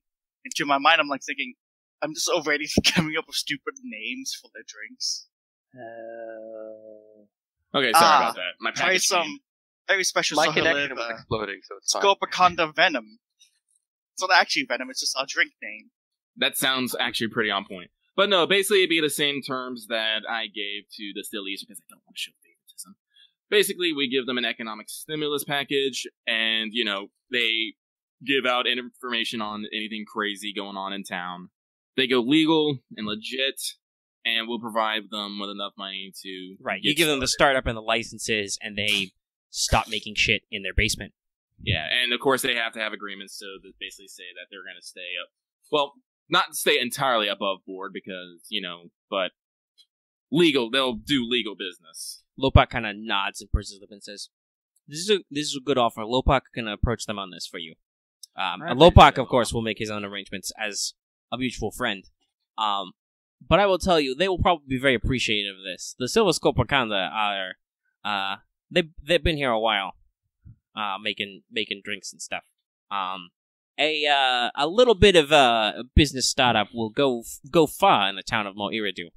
Excellent, that's the point. Maybe next I'll do something about the roads. Well, Lopok knows a few swoop gangs in Mor Iridu, who they also enjoy roads. I suspect, though, more you will be looking for some kind of paving droid.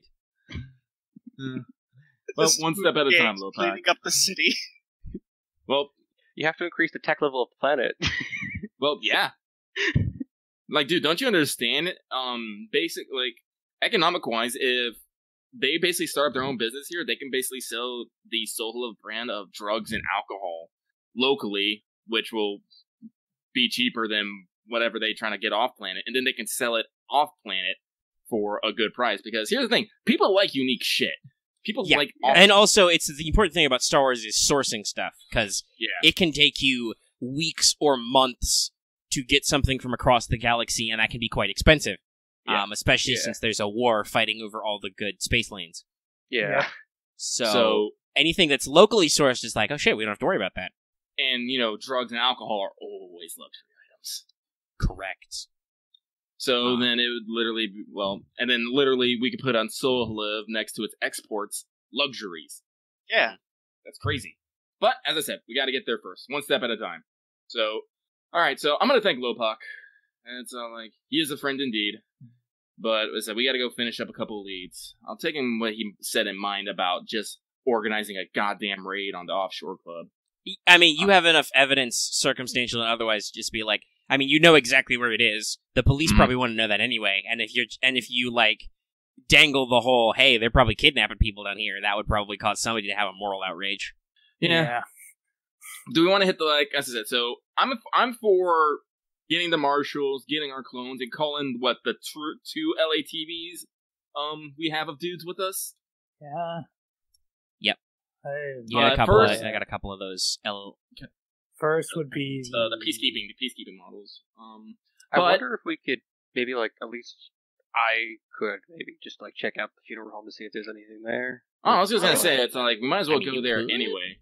Yeah. I don't know if you want to split up, per se. Yeah, let's not. Some kind of clicking sound. Not right now, no. No, I'm not hearing it. But, yeah, let's go check out the funeral home as our last points of, evidence. I don't know if we'll find anything. But, as I said, no loose ends. Okay, we'll do that and then, like, start no planning out loose the raid. ends. Lights up all I missed out on was just more Lopak. Yes, correct. Act And spent then 3 also, advantage like- to run into Lopak in a dark alley and save your bacon. Also, I love think Lopak. also somebody with, like, some, like, hooded monk dude and also a guy in blue. Well, no, the hooded monk guy is the guy in blue. But I'm pretty sure that might be the fuck. Well, I don't know if it is, but might be John Dora. Is it your maybe friend Eric Kormos? Yeah, who knows? What was that? He was at the first town that got hit. Remember him? Yeah, he was in Canhead. Yeah, Canhead. That's what it was. He was hanging out because they didn't have a mayor. But it's also been like a couple of weeks since then, so maybe they have a mayor now. Yeah. Bounty Hunter is interesting, but as I said, Bounty Hunter is going to Bounty Hunter. That means there's probably bounties in here, so if you want to maybe make some cash at something later, but who knows, maybe after we do this thing, we can go do a bounty hunt and get some cash. I don't fucking know. But first, let's go to the funeral home, and, you know where it is, Starwipe. Yeah. Whoosh. You guys want to sneak in? I can lead you guys. I'll take a stealth. And I also can reroll it. Well, I said, I feel like Axe doesn't get to sneak a lot.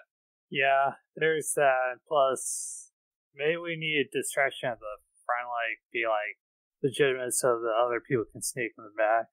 To see what it is, because they might have things stashed in. So it's you want to at least look through, scout it a little bit.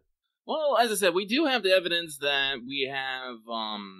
Dr. Grainer was he sending money this way? I forget. Yes, or receiving it. It was something involving directly. Well, there's money transaction, and that's very suspect. So I could go talk to their board employees and cause a ruckus if you want. Because as I said, I'm not that great at the sneaks. I am that good at the talks. You could do that, and I'll sneak around and see if there's anything actual usable as evidence. Well, I don't want you going alone. I could 3 cunning, stealth 2, and I can reroll once per session. Yeah, I know, but you got one bad roll and you're by your fucking self. Fair. I could go with them. You want to go with them? Yeah. Okay. All right. Well, better to have someone around.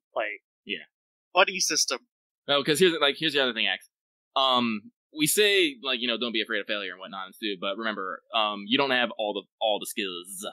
Fair. Yeah. You might see something and be like, I have no idea what this is. Little do you know, it was something completely vital. Yeah, fair. So just take someone, and Marth said he'll go with you. So take the Padawan. So we'll go be at a distraction, and if smaller, and if need be, I'll start punching corners in the head, I guess. All right, so here's the rough setup. Like I said, it's single story. It's kind of long and rectangular. There's a quote unquote back door, but it's a side door into something that's looks like a service type entrance. There's big double doors in the front. And there's a rear garage section because they have speeders and skiffs for transport. So I'm just thinking of a speeder hearse. Hey, second verse same as the first. Put me in a plane so I can put him in a hearse. References. Anyway, yes. So there's front entrance. I assume distraction team is going in there. Mm-hmm. So infiltration team, what do you want to do? Are you gonna hit up the side door, the garage, or are you gonna go for the old sideways scooch around the front desk? Marth, what do you think on this end? Okay, so what were the options? Sorry, I was distracted. Front, side, and back. Probably the... The back of the garage and the side door. Probably, I'm thinking the side. All right. Let's go with that, furiously typing. Okay. Yeah. All right. So you guys skedoodle down the side alley. You look both ways. The door's locked. So, if you want to get in, this will be it's actually a hard skullduggery or computers check. I can do. I'll try. And I'll say it is hard because it's that. That would be noisy though. That would significantly impact your stealthification. But yes, if you just want to use a breach weapon, you could also just get through the door. But picking the lock is, like I said, I'd like to not see. I'd like to do soft entry. Sure. Yeah. So that's a hard. Which is actually, by the way, this is a little bit more of a complex and technical lock than should be on some funeral home. Which is also suspicious, but yeah. So let's see. Okay. Let's see. What's the other thing I could do to make this better for me? You would have tools. That would be the way to make it better for you. Also, you can take your time. Actually, if you don't mind, they are distracting. If you don't mind sitting here for a while, you can... Yeah, take a little title, you can get a boost, I believe, for taking your time a little bit. Mm-hmm. Yeah. Yeah, and then maybe Marth will just unskilled help me. I don't really know if he can assist, because I don't think there's enough room. Fair. Yeah, there's only one door. There's only one locked pick, yeah. Just the both of you pressing up together. He's just gonna he's gonna sit on your shoulders, ride piggyback, and like Yoda. Well, Marth, what you should do is you should keep an eye out. Oh yeah, now, if only he had the. You don't have the fine manipulation move, do you? Not yet. Then if you did, you could try a move power check to fucking flip the bolt with your mind. But no, just keep looking out. Camo, we need you to babysit the Padawan here. Take the baby vest. Take the papoose. Alright, so take time for a boost, and I think that's it. So like it's the yellow, green boost, and then 3 purples. Yeah, Cav will just keep an eye out. So if I get threat, you could probably warn us. Yeah. Well, we'll see if you get some threat, what the result is. Okay. Alright, so we'll probably cut away to the distraction team to see how they're faring. I will say, in this first go-around, you do not get it. But you are quiet, and I will upgrade your next attempt to do it. But you have to wait for basically the time to go around. You're like, don't have it just yet. It's a little tricky. So we will cut away from you for a moment while you're fiddling with that, and we'll cut back to you, assuming something dramatic doesn't happen inside. Yes. Suddenly, Lucky rolls 5 despairs on a social check somehow. Gets riddled with bullets. Fucking JoJo vampires burst out of the coffins. Fuck. We're in a completely different genre now. How did this happen? Now I gotta go play me Pillar Man Awakens. Excuse me. I mean, it's Phantom Blood, not Battle Tendency yet. Well, that's I don't know. It could also be Battle Tendency. Who knows? Yeah. Anyway, yes. So inside, you walk in. You're in a lobby. It's a little dingy. It's got off-white floor tiles, and off-white wall tiles that are literally just the floor tiles on the wall, and off-white ceiling tiles, which you're not sure, but they might be the exact same type of tile. A lot of these tiles. Big, long, fluorescent light strips. There's a big, dark, mahogany desk. It looks like there's, like maybe a little lounge relaxation type, obviously, because they gotta be polite to the deceased kind of thing. Or not the deceased, the mourners.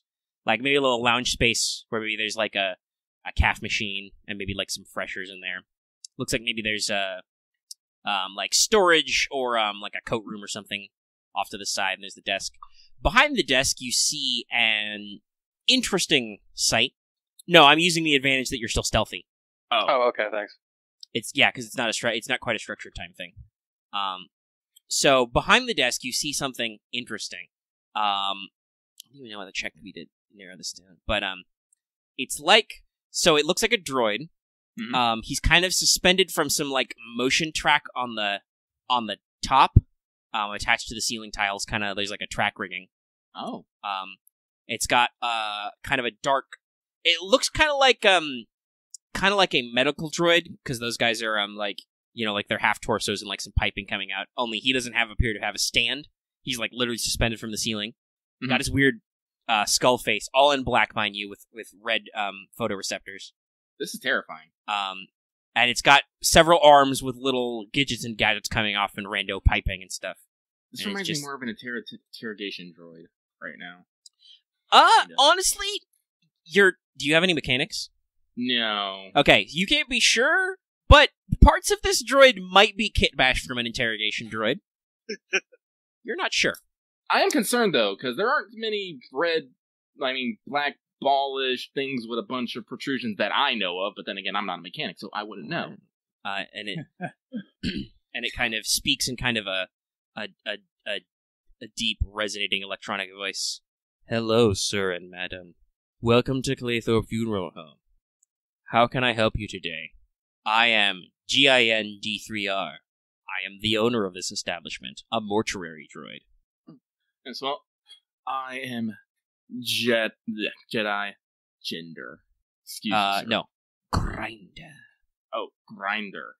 He probably won't be like, you can call me Grinder, but out of character I will say, people call him Grinder.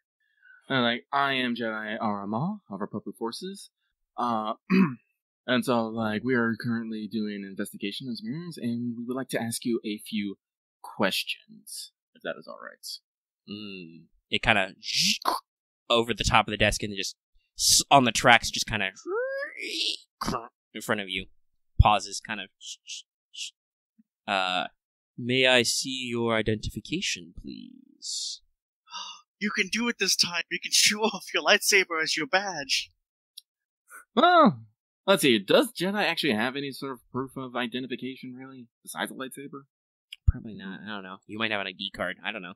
I don't know. I'll just show off. You probably have like a card or something, an ident card to prove who you are in a pinch, because this is you are in a military situation right now. Yeah, I'll just show off my ID, and I'll, as I throw back my cloak to grab it, I'll make sure that my lightsaber is in full view. All right, it kind of takes it. Its photoreceptors scroll. You can almost hear the hands it back to you. Very well, ma'am. How may I help you this day? Just asking a few questions. First, are you the only employee of this establishment? Correct. I am the primary employee of Clearthorpe Funeral Home. I am a manumitted droid, ma'am. This establishment does employ several maintenance droids to maintain our funerary vehicles. I am both the receptor and also the mortician. He clackles some of his tool bits, which look unfortunately like scalpel fingers and embalming injectors and stuff like that. Oh my. It's more for performance than appearance.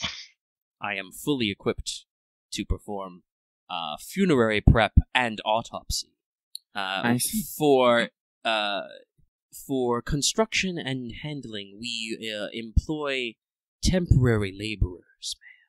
If you would like to study our payroll records, you may follow me to the office in the back. That's him gesturing with an arm. Oh, I will do so. Very well, ma'am. Will your associate accompany you, or would he like to remain here and listen to our relaxing music? That is a tempting offer, but I think I'll follow along. Okay. Very well, sir. Follow me. And he kind of like I said, literally like tracked and suspended to the ceiling, kind of, and just takes you around the corner into the back. Okay. You pass by, basically a little, like I said, a nondescript kind of lounge or chapel area. The kind of, if you're having an actual funeral viewing, the kind of room where people can view the body and talk about it and stuff. Mm-hmm. It's gently carpeted, though. Looks a little dusty. You can vacuum in here. You probably pass by some little mouse droids on the ground, cleaning stuff up. You pass by a very heavy-set secure door that looks like it's into the I don't even know I guess the embalming room, like the actual business room where the bodies are. Mm-hmm. That's like secured and possibly refrigerated and stuff, and stores them. And he kind of takes you back around. You pass by the side door, which goes straight, is basically down a hallway, straight shot to the mortuary room. Mm-hmm. You notice that the door is still locked and appears to be shut. So you're like, oh, did they get in yet? I don't know.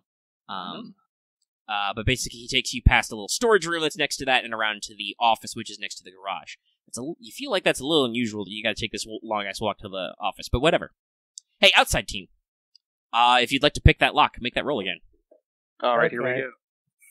Alright, so upgrade this time? Yeah, you upgrade it once for your triumph. Alright, so I'll have 2 of those.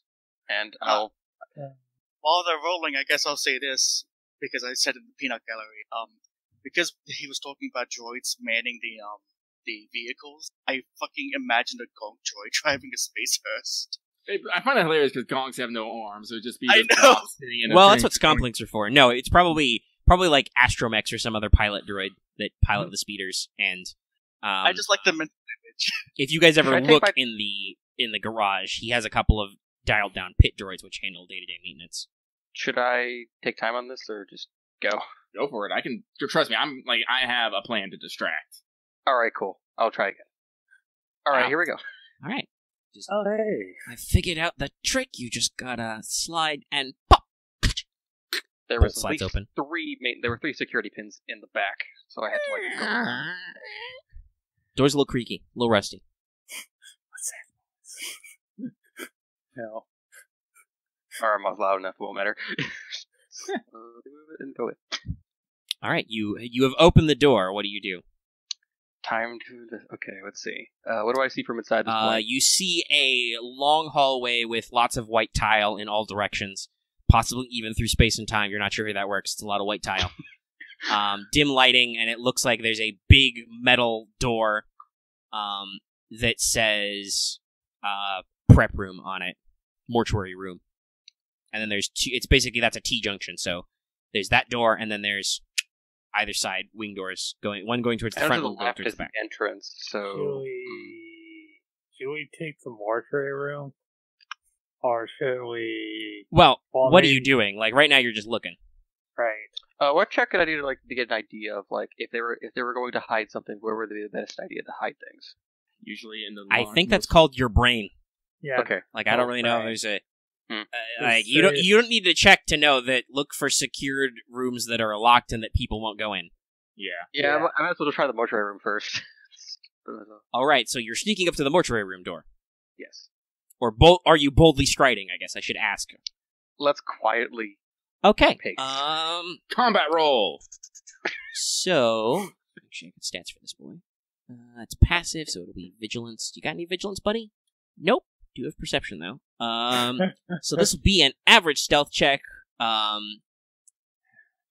you want to roll separately, or is this going to be a kind of, ride together, die together type situation? Marth, you want to trust me? I'm going to trust you. Okay. You want to boost me on this, then? Yeah. So that'll be a boost, because you're kind of working together. And I doubt we could take another boost, because he is currently distracted. Alright. So it's average with 2 boost dice. I'm gonna add a black, though, because you are trying to sneak down a straight white hallway. Yeah. So it's just like, there's not a lot you can do besides walk slowly and try not to make a lot of noise. Fair. Yeah. Or get... Yeah. Okay. Hey. Okay. Those 2 boosts end up as blank. Interesting. Alright, so you're sneaking along. Just quietly.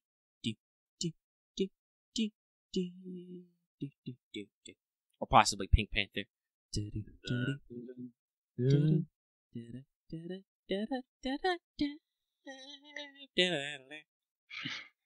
Various sneaking noises. And let's see. Threat on a stealthy one. If a single threat's enough to, ruin the whole check, I don't know. No, it's not. You still succeeded, so you're still sneaky. It's not like a failure. If you fail, then you'd be making a noise. But I'm gonna say in order to be quiet, you have to take a long time to sneak down that hallway into that door. Fair. Okay. So we cut back to Aramaa and Boots as you're led into an office. A door kind of open and just, Grinder skedaddles through the gap into it. It's kind of dimly lit, but there's, filing storage cabinets. There's a computer in the center. I got a lot of stuff, and he kind of, holds up a hand with a scomp link, and he says, "Excuse me, ma'am, most of our records are computerized, as I am not designed for writing." Kind of flexes his horrible scalpel hands. Okay. Just wait a moment. And they kind of... the display comes up and just kind of... Do you prefer digital or hard copy? Digital will be fine. Please look at the selected display. And just display lights up and starts printing out old-fashioned Star Wars-y data tape swirl, and you just... across the screen. Mm-hmm. And he's, got a couple of the past week's worth of payroll. Mm-hmm. I'm assuming that. I'm assuming I don't see anything to... What? No, you may actually notice a couple of these names are maybe people who have died or gone missing. Not enough to quite be a pattern, but perhaps an interesting coincidence. Mm-hmm. Let's see. I'm trying to remember. Was Dr. Gravanic making payments to, or getting? He was buying supplies from them. Supplies. Okay. Supplies. He's called it. Okay. Like I see. So, but before I hit on that point, okay, I see. Anything's runner. How long have you been in operation? Here? Claythorpe Funeral Home has been in operation for nearly 20 standard years, ma'am. Prestigious. You see. And have you been the sole owner this entire time? Kind of a stop. Kind of tilts his head. Photoreceptor adjusts slightly. And he kind of thinks and says, "No, madam. I have been placed in this position for only 2 standard years. After the previous owner, he was quite old. He unfortunately did pass away. In his will, I was manumitted and have taken control of this facility." I see. Very good. Very good. I'm gonna, make some him and hawing as I look over some notes. Boots will be leaning against the wall, but keeping an eye on the droid. Mm-hmm. Right, because you're space racist. You're robot racist, I should say. Yeah. He's been trained to be that. What would that be? I guess roboist? I don't know. Space robotist. I don't know. Okay, what was the error? What was the error with the autopsy report? Because I remember there was someone wasn't paying for travel. Shoot.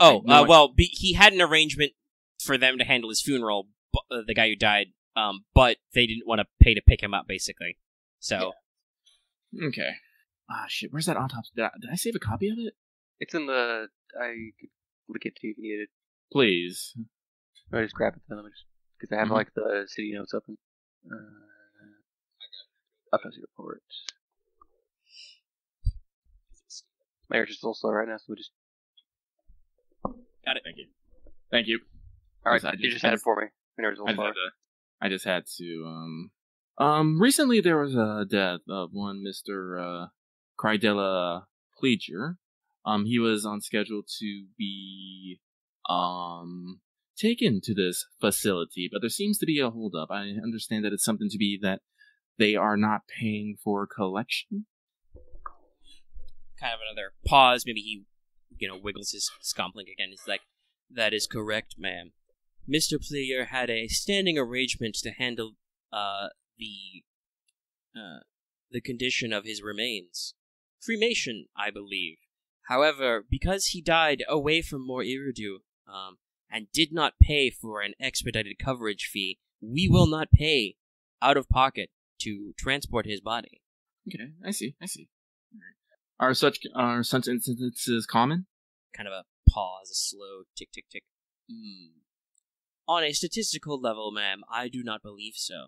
Okay.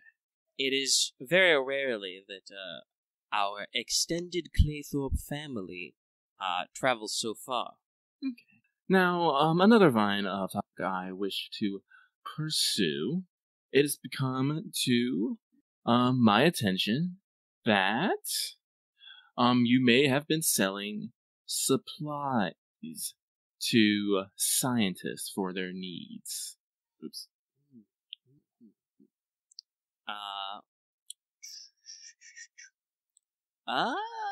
Yeah, I don't know. I maybe build off that a little. Well, okay. I'm trying to think. Like, should he respond to that in some way? He'd just be like, he could just be blank stare. Yeah, basically, I think he's just blank at you.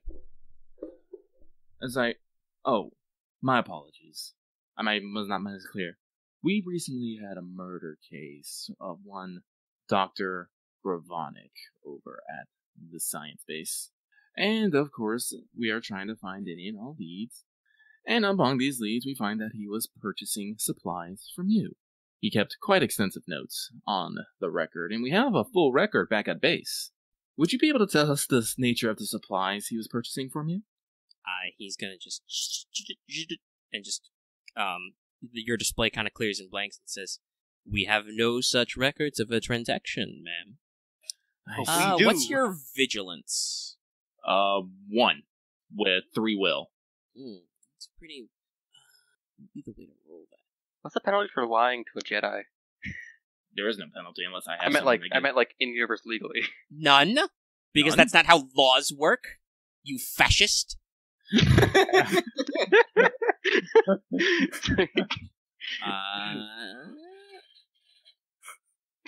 Roll an easy vigilance check, I guess. Then I'll make you roll it. I stretch too far. I probably should have maybe thought some other abilities related to this, but no. So yellow, green, easy. And I believe that's it. I don't have anything else fancy. Hey, worked out. You are... It is a droid. It speaks in the same mechanical tone, but you're pretty sure, since he's the only one here, that's probably bullshit. Oh, I see. Well, I will stand. Well, we'll just take a full tour of the facility.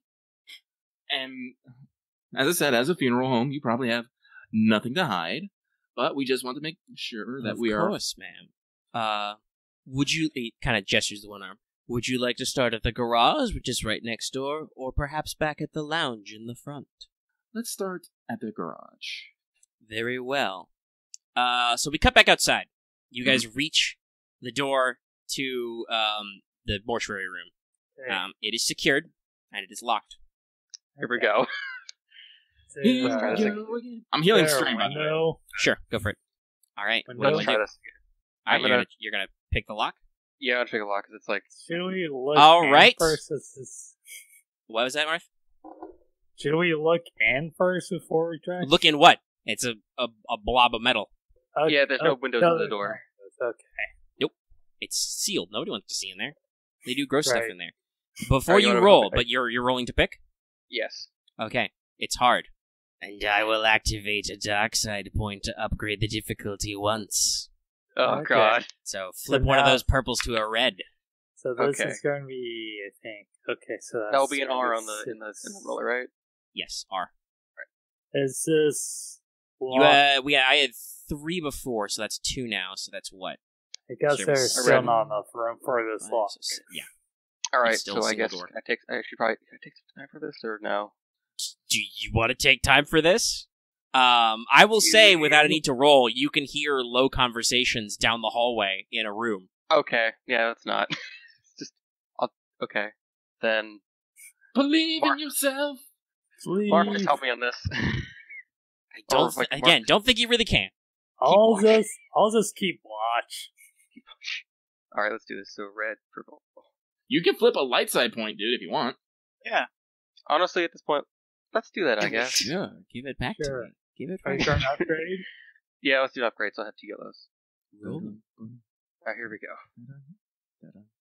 Damn. Oh, well, All right. That was- Because it rolled out that way. You cannot get the lock open in time. You hear movement. The door is about to open. You have enough time to react and basically, I assume you don't want to be caught red-handed and basically dive for cover around the corner. Yes. yeah. So you hear the door slide open, and you're like, shit! And you pop back around the corner. The door comes open, and you hear kind of a whirring kind of scooching. It says, yes, ma'am, right this way. And you pop around the corner. You guys exit the office door and see nothing down the corridor. But the droid goes around the corner and takes you out to the garage. It's just around the corner. Mm-hmm. And so, yeah, you pop back in, and he basically opens up and is like, this is our garage. He flicks it open. There's a couple of, rolling top doors. There's a couple of black, typical passenger speeders that have been repurposed to have some cargo space. They're basically like a speeder hearse kind of thing. They're not super fancy, but they look like they're probably land speeder class, so they don't get a lot of coverage, but they'll maneuver.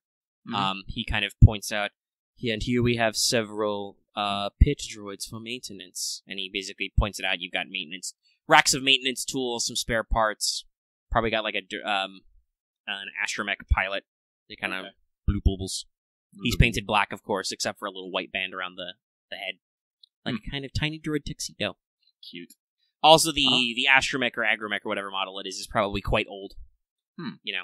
A couple generations out. Okay. But he just shows you around. Looks pretty normal. Nothing's really weird here. I would actually like to, I don't want to actually have to fully roleplay it so we can move on, but I would like to employ some delaying tactics. Okay. How are you delaying? Just asking a bunch of questions, taking my time looking over all the models, asking how the operation goes.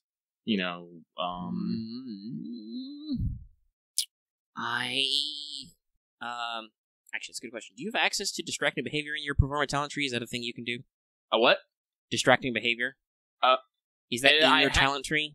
It's in my talent tree. Does that have a particular skill associated with it? Or is it just social stuff? I think it's just a maneuver that I take, and everyone within a certain range. I think I'm gonna call this a deception check. Righto. It's targeting him. Would I be able to assist? Sure, you can assist on it. You're not doing anything else, so that's adding a boost die. What's deception again? Is it presence or is it cunning? Cunning. And it's a droid, so it's not affected by force powers, right? Yes, he is immune. Right, that's right. And he has willpower 2 and no vigilance. Okay, so we are going toe to fucking toe with this. Wait. Loth said he was assisting. Yeah. Okay, Yeah, get a boost. I got a slight boost then. Yeah. Oof. Okay, so he answers your question in a quick and professional fashion, but doesn't catch on that you're distracting him, basically. Yeah. So you are not able to actually keep him distracted, but you don't blow your cover. Yeah. Okay. Yeah, it happens sometimes. All right. Smash cut outside. You hear those guys go into a different room. What are you doing? You gonna go back to that lock? Yeah, you said the door was opening, but No, the office door. The office door down the hallway. Okay. I guess I gotta keep trying again. Yep. Okay. Here we go. I will not upgrade it this time. Okay. I won't upgrade mine either. I'll save it for another thing. Keep watch again, Marth. We're good. He's not here right now. Not yours. All We right, assume that he'll keep Well, watch. just hope he does, because it's like he's been helping me. Nope. Damn it. I am not the only one. Excellent. Join us in the failure. Wait, why are you adding that boost die? Marth, we're assuming that he's keeping watch. That doesn't That's assist what- you in that- making the check. That That doesn't help you pick a lock. Oh. I think we've gone over this the other times. He can't actually assist you. He cannot do anything to help you pick a lock faster. Oh, okay. Then I didn't need that second boost die on my other roll then. Oh, no matter. I almost need to hear Omega try to talk in the droid voice while he's roboted for me at the moment. Damn it. Ooh. It's giving you trouble. It's fighting you. You can't figure this lock out. And there's no threat or advantage, so I can't do anything about failing forward. You continue to fight the lock.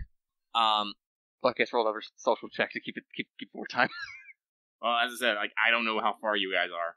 I don't. They literally haven't seen you, so they don't know. Yeah. They have no idea. So you garage door opens, and they pop you back, and he's like, "Very well, we will go towards the front." You hear, well, Kavis probably taps you on the shoulder, and he's like, "I hear somebody coming." Assuming Marth's not here back yet. I don't think so. So, and he alerts you to the fact that people are coming. What are you doing? Oh, God. Because there was no advantage, so you don't have like a free pop back out of sight pass. Yeah. Quickly, pretend to be dead. What are you doing? You hear those sounds? They're getting closer. They're coming around the corner. I want to pick the lock again and just like get it through, but like I don't know if it's gonna work out. But I have to roll this. Okay, sure. Roll it with the 1 black die for taking longer. Yeah. Yeah, 1 black die because you're trying to do it fast. Go for it. Roll. Go for it. And also, I'll flip a dark side point to upgrade it. Go. I have to roll this point too. Roll it. Do it. Take it back. Okay. Nope, you said what you're doing, and I've told you what the difficulty is. Yeah. That's not it. Yeah. Also, let me add that setback die. Yeah, add that setback die, because that might actually mean you get failures. Okay. Nope, nothing. Nope. Okay, you do not get the door open. Because you don't roll, there's no success showing. It would say, because they both get canceled by failures. Oh, damn. You do have a triumph, though, and an advantage. So what happened? he's trying to pick the lock in a hurry, and it's not working. Okay. Oh, wow. Actually, can I commandeer that triumph for a story reason? Well, what will you do with it? What are you doing with that triumph? Basically, I'm going to use that triumph to convince the fucking droid that someone's been tampering with Locke, and we should go in and investigate. Okay, yes, you can use the triumph to do something narrative. That's a little weird, and Axe has to agree to do with it, because... Well, as I said, we don't have to. I don't care, but that's what I would. That's a little metatextual, but yes, sure. That's a perfectly valid narrative use of a triumph to be like, okay, you can't actually pop the lock. She's got force sense. Yeah, but she's not. Whatever. Fair. Sorry. She can't beam a plan. It's not a planned thing, but it's just like, yeah. Are you okay? I don't know. I can't really think of anything else because it's like I've been trying. So I would just do an upgrade or whatever. So okay, fine. All right, and with that advantage, you guys have time to pop out of sight Dive back down the hallway. But you did shut it. No, you shut the back door when you came in. So you guys skedaddle out of sight. And yeah, basically, Aramaa, as you're passing the door, you notice there's a lot of scritches and scratches on the bolt and stuff. Because you can see in 360 or something. I don't know. So I'll just tell the droid, it's like, 1 second, what's in this room? It is the mortuary room. It seems slightly confused because it's got a big sign that says mortuary room. But well, also you're blindfolded, so he doesn't really want to judge. Well, it seems like, I'm assuming this door is locked? Correct, ma'am. It has a lock. It is where we keep the bodies. Well, it looks like someone has been trying to break into it. Have you had any cases of attempted burglary in the past year? Nothing on record, ma'am. Though it is possible. We do keep sensitive chemicals for the embalming process. And do occasionally handle the personal items of the deceased.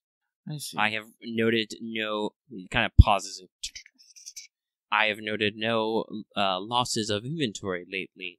Then this might have been something more recent? We must investigate.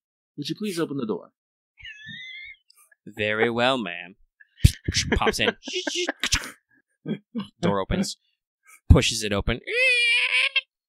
Actually, no, it's probably because he has to fit through these doors. I don't think he can do a normal push-close door, so it kind of slides aside. There's a faint fog on the floor and says, "Follow me, then, ma'am. Be mindful of anything you may see. Do not open the storage chambers. That is where we keep the bodies." So it kind of glides on in. You guys in the back hallway can see this. What are you guys doing? Well, from what I understand, real quick, there's not a lot of rooms to this funeral home, is there? No, I think you've seen all this. This seems like the way the place is designed. It's kind of like almost like a C-shaped or L-shaped hallway that goes around this room, and this is the bulk of the thing. Inside, he flicks up all the light. You see 6 or 7 slabs set up. There's a lot of these storage, refrigerated. If you've seen a morgue on TV, you know what it's like. Storage rooms. There's a lot of weird piping and tubing and vats and stuff lying around here. And then I don't think... Honestly, if this is like the last big room in here, I don't know what else we're going to find about sneaking around. I mean, you didn't actually look in all of his files and stuff. You just let him print up screens for you, so... They don't have computers, though, so they're kind of boned. But they can try, at least. They can rifle through some ledgers. I don't know. Yeah. Or maybe something else will happen. Who knows? Good. I kind of wonder if, so it's storage as in the thing in a morgue where you pull it out and it's a slab of a body in it? Yes, correct.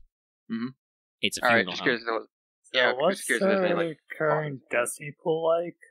Well, actual 2 yellows in that last one, so I assume he gave me my point back, so I still have 3. Okay. Yeah, so it's 5-3. Okay. Or 6-3? 5-3, I think. 5-3, yeah. Okay, so... So yeah, he's got body racks against one wall, piles of embalming equipment, embalming fluids, various other chemicals and stuff around here. And it's just "Excuse me, ma'am, I will do an inventory." And it kind of shuffles over to look at the stuff. Yeah, actually, honestly, unless you guys would make a point to keep the door open, it would probably close. He would probably close the door behind you, but not lock it. It's not that creepy, but it is closed. Do I want to give in to my base desire and just start opening the storage racks? I mean, that doesn't really do any... That's not really anything connected to your base desire. That's just, do you want to blow your fucking cover? Yeah, I guess. Well, here's the thing. Stop, Lucky. We're doing that thing. Pause for a moment. What are the guys outside doing?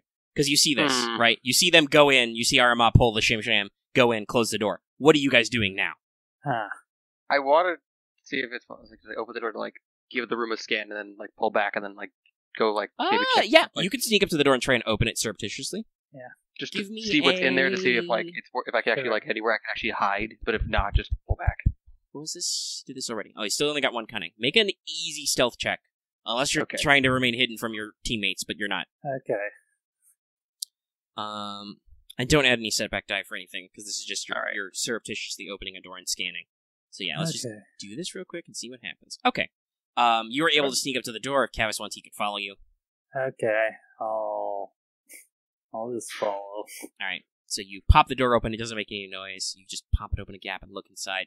You see the room described before, it's pretty long, the slabs.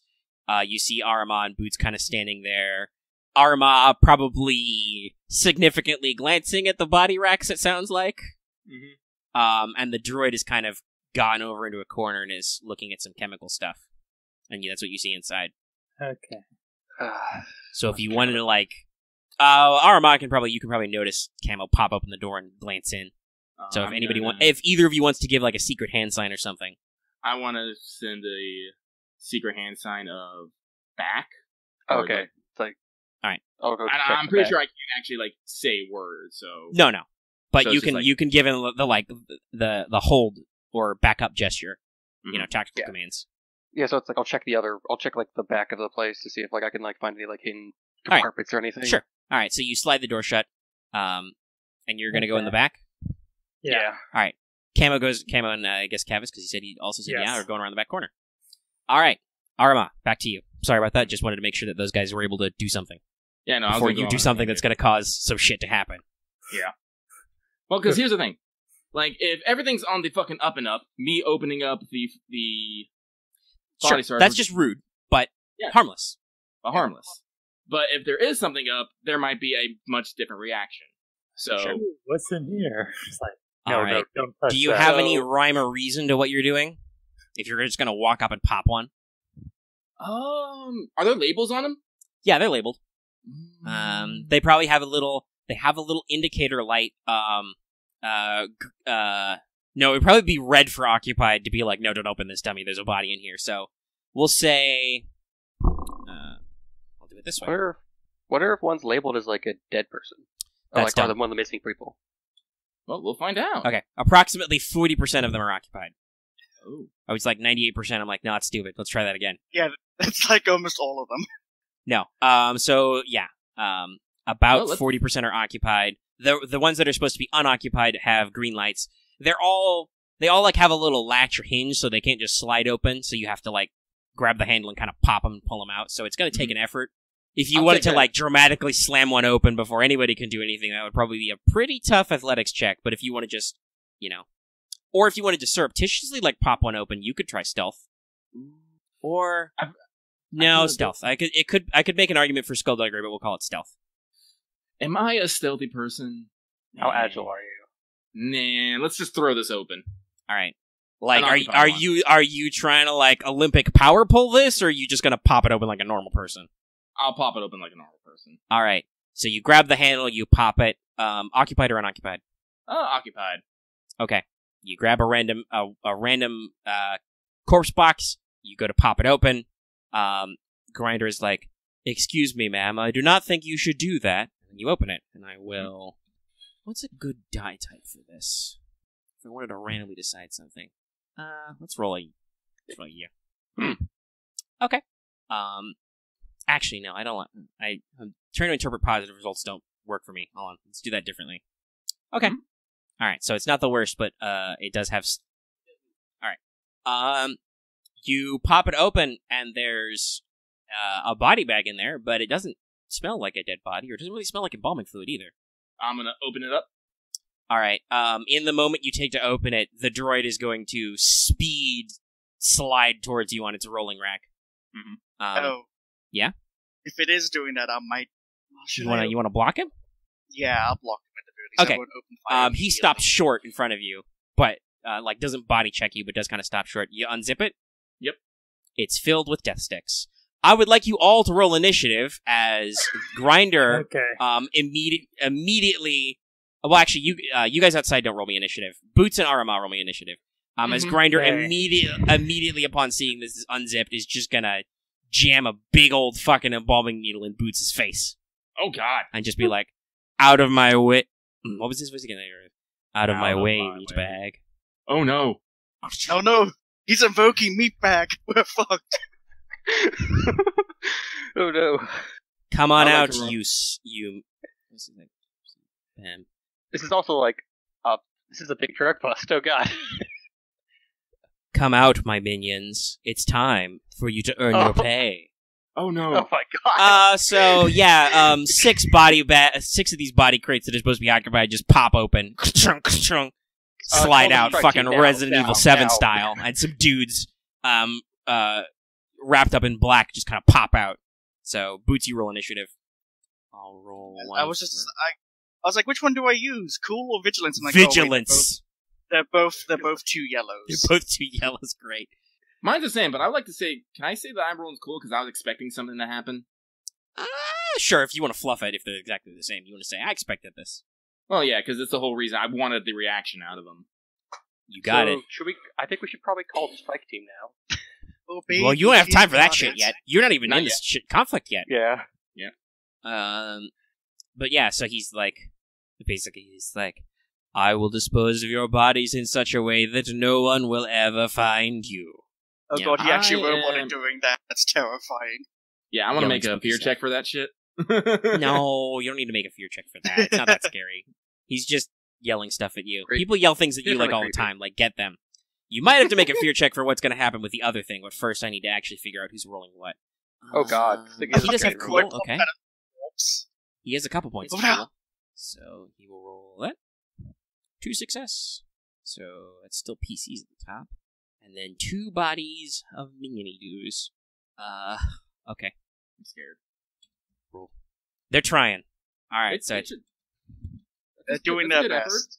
With their 1 presence for cool. Alright, outside boys. Please make me Do we hear this? Well, that's what I'm going to say. Make me an average perception check to hear, because you guys are, like, scuffling around trying to do stuff. Alright, here we go.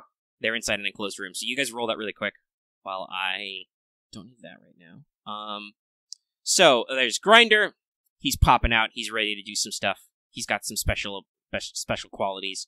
Namely, because of his suspended body, you cannot immobilize him or go prone, but he can only and he doesn't suffer difficult terrain, but he can only spend 1 maneuver per turn to move, because he's suspended off the floor.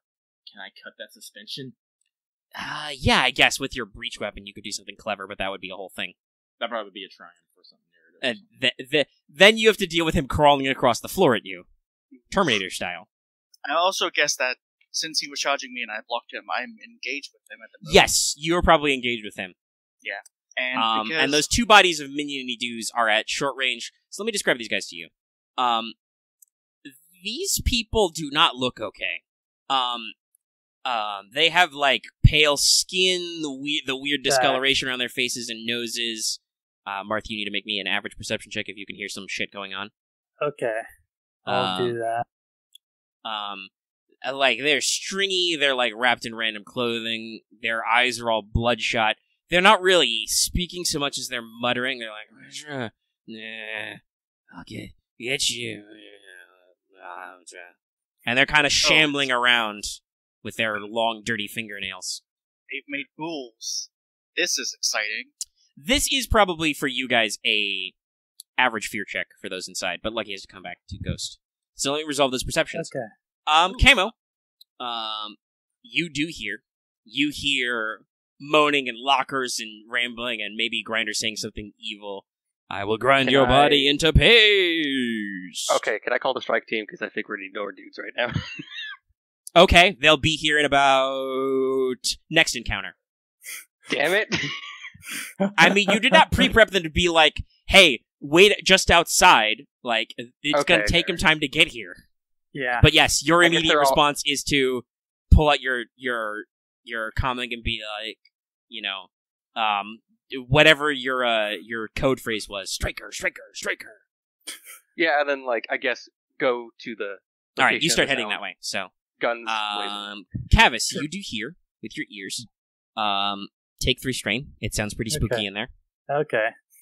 And now we wait for Lucky to come back, because now we need to do that fear check. Oh wait, if we're giving a code name or code word to Shocked, be like, hey, shit's bad. It should be there's blood in the water. Well, those are 2 separate things. Like I assume when Axe is talking about the strike team, he's talking about let's get those guys in our police helicopters to fucking fast line this place. What was that? Yeah. Axe called in reinforcements, but it will take them approximately this encounter to get here.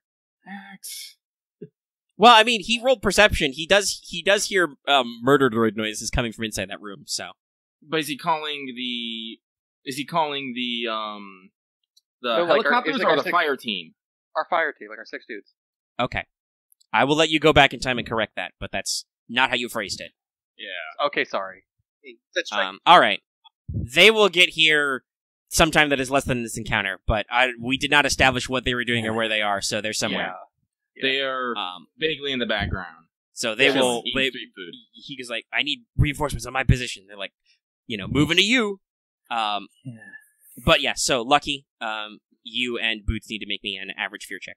Oh well, what I ghosted. So what am I now? Because of the possible drug zombies. Oh, drug zombies. Right, because they pop out of the thing and they're like, they're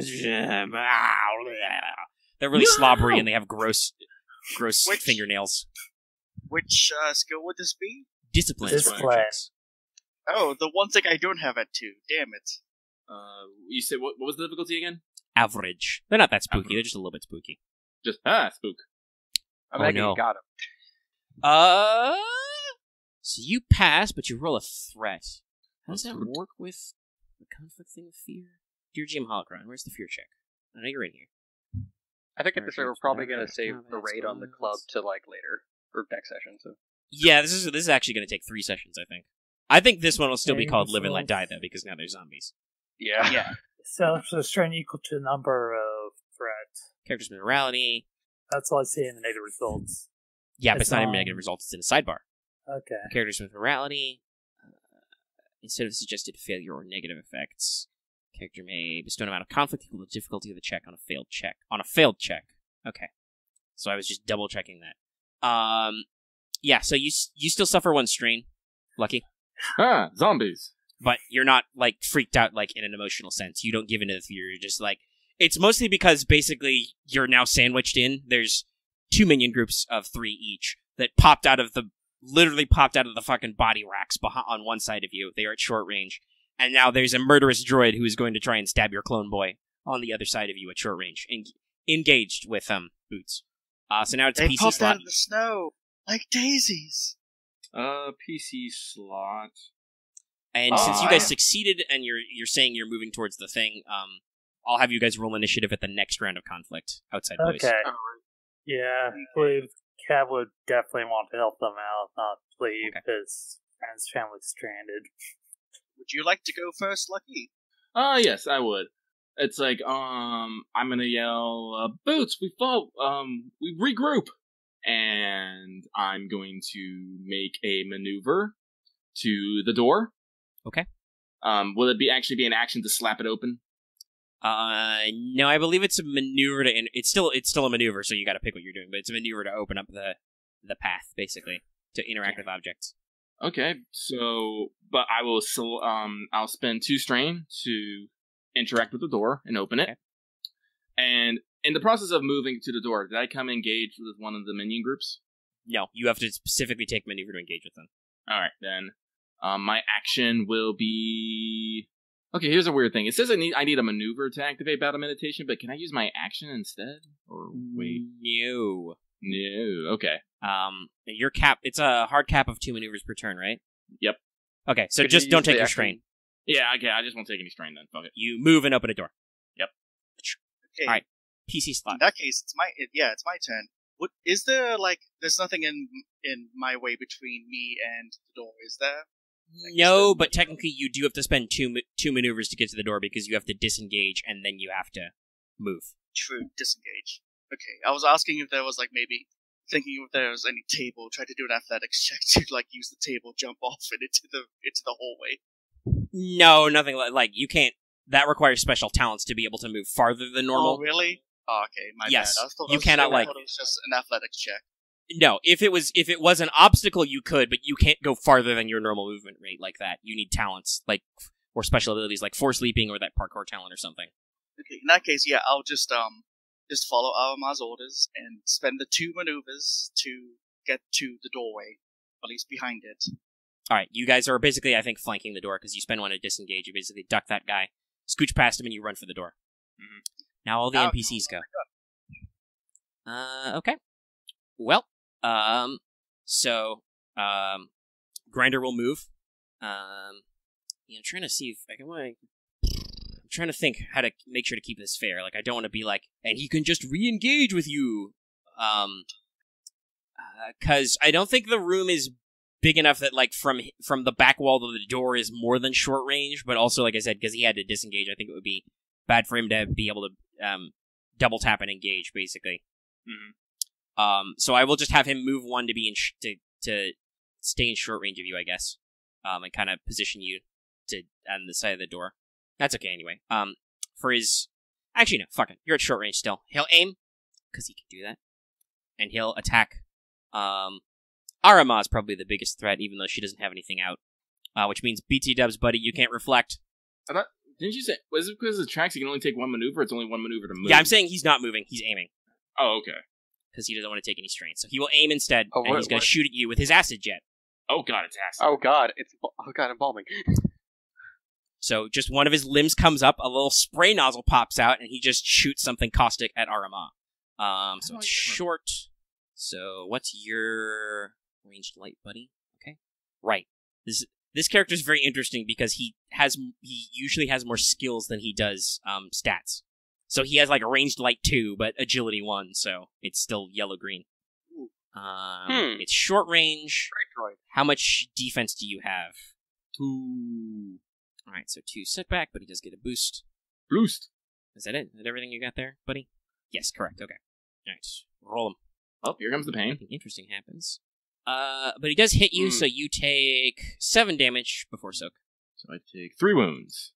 Not that it's bad. Just your back gets splashed with something acidic. Spoosh, sizzles. Oh no. How long's your hair? It's in a braid. Long braid. It's probably fine then. He doesn't like accidentally clip any of it, but your back, ow. Your back plates. No. And he yells, "Get them, you fools."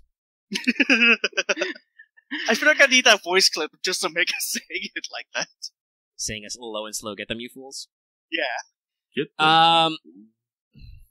How's the way to adjudicate this? They're on the far side of the room. Murder bots are fun. So they'll just take 2 maneuvers because they're on the far side, to engage with you again. So one of these guys engages with Aramaa, one of them engages with Boots, but they don't have enough time to actually start hitting people yet. Mm-hmm. So yeah, you have like 3 of these guys on you, just. I don't like this. So now I need Kavis and Camo to roll initiative. Okay. Right, there we go. So that would be... Which one is it for this? It's probably cool, because you know there's a fight happening. Okay. Alright, cool.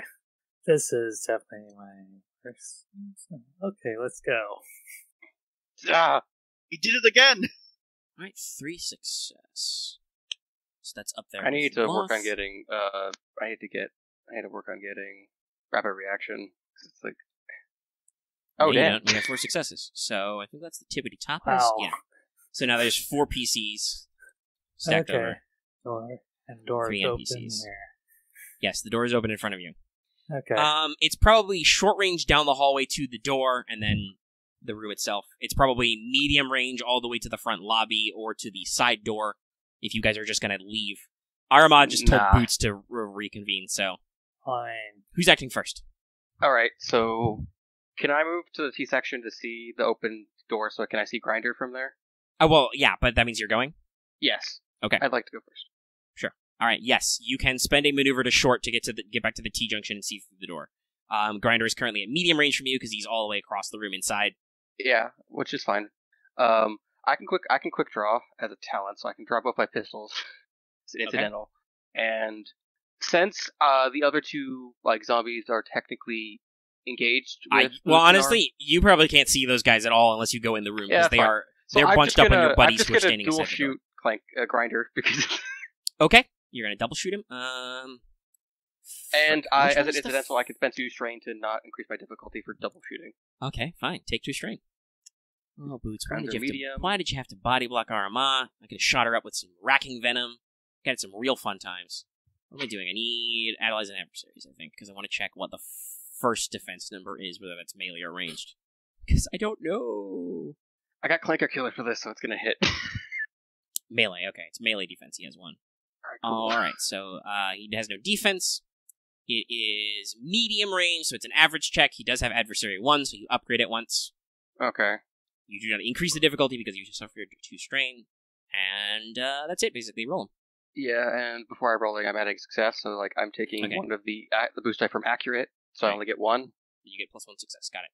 All right, so green boost, red, purple. Yep, red, purple. Damn, I wish I could roll my tongue like that. Damn, nice. Oh, hey. Do I actually get? Since I'm shooting 2 weapons at the same time, I get technically twice the damage. Nope, that's not how that works. Okay. You have to spend that triumph if you wanted to hit twice, because you can hit with the other one, and that applies base damage plus successes for the weapon. Then it's basically like 2 hits. So I do that'd be 9 damage with that, and then can I know it's 9? soak beforehand or no? 9? Question mark? 2. Yeah, 7 plus 2. It's 7? Damn. Yeah, pistols the are good. DC 17 hand blasters are 7 damage. Okay, so that is in fact 9. Yeah. Soak is applied twice, but yeah, you can spend that triumph to hit him twice. Don't you get automatic successes because of your... Well, yeah, it's 3, it's so that's why actually it's 9. 10 actually. Oh, it's 10. Fuck. Okay. Even you forgot it after. Yeah, I was it twice actually. Yeah. You sure you don't want to crit? He's just like, yeah, really? That seems too ominous for this. I'm just thinking No, it's because you're gonna fucking take him out. He's only got 13 Let's wounds. do it. Yeah, let's do that. That's your choice. I'm upset. I'm doing my job. All right, take a strain. You shoot him twice in the core, and it kind of hangs loose in his suspension. You might want to start modifying the enemy stats here. Yeah. Well, no. Here's the thing. This guy's not supposed to be. He's a little like he has Brun 1, but I gave him 3 soak. Okay, like he's a skeleton man. Oh, he's God. supposed to be scary, but unfortunately, I was not able to do his scariest thing. Whatever. Aramaa still got shot first somehow. I saved her from getting hurt more, but you guys have Remember, we started this with him trying to hit me at combat, and now Aramaa got shot. Well, she's the bigger threat, so he was trying to take her out. Because you fucking clone boys would be useless without your Jedi bosses. Duh.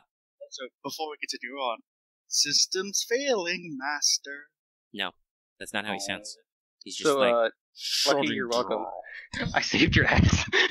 No, Axe, if you were here, I would literally get up around this table and slap the fuck out of you. I really shouldn't have said that. I'm sorry. That was out of line. I would reserve that. I'm just thinking. It's too bad he didn't get melee. Actually, I don't know. Would that be worse? It would have been Pierce 2, but because he rolled 2 successes, I guess it's damage 3, so it would have been the same amount of damage either way. If he clawed you with his flensing claws. Oh, God. They're Pierce 2, Vicious 1, so I guess it wouldn't have mattered. Anyway, yeah, he's like, sure. He's out of I'm fight. sorry for being good at killing droids.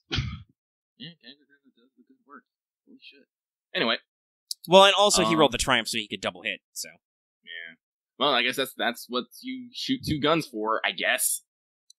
But still, it's what the ARC Trooper make sure to do, take so down that strain, that ominous strain from Hell's Heart. I stab at you. Now it's 3 PC slots. Unless anyone else has anything fancy they want to do, I say we just start cutting up zombies. Yeah. So Aramaa will take this advantage. It seems like the support has arrived as I open up the door and I just pew pew. Oh, part of me was actually going to ask if I would be able to quickly roll a medicine check to see if these people are actually still alive or not. Like, just yeah, you can roll medicine. Actually, yeah. If you want to do that, roll average. Average medicine. I was going to stun them. It would be bad as a reflexive action to diagnose these people. Would it be bad if we just started blasting them? Oh no, there was. I was gonna. Well, yeah, roll it. Roll them. Average, you say? Yes. I should have maybe stun setting, but it wouldn't have worked on a droid. So. Well, also you wouldn't have hit him then because he's medium. Yeah. Take a strain because oh god, I can't murder them. They are in fact still alive, and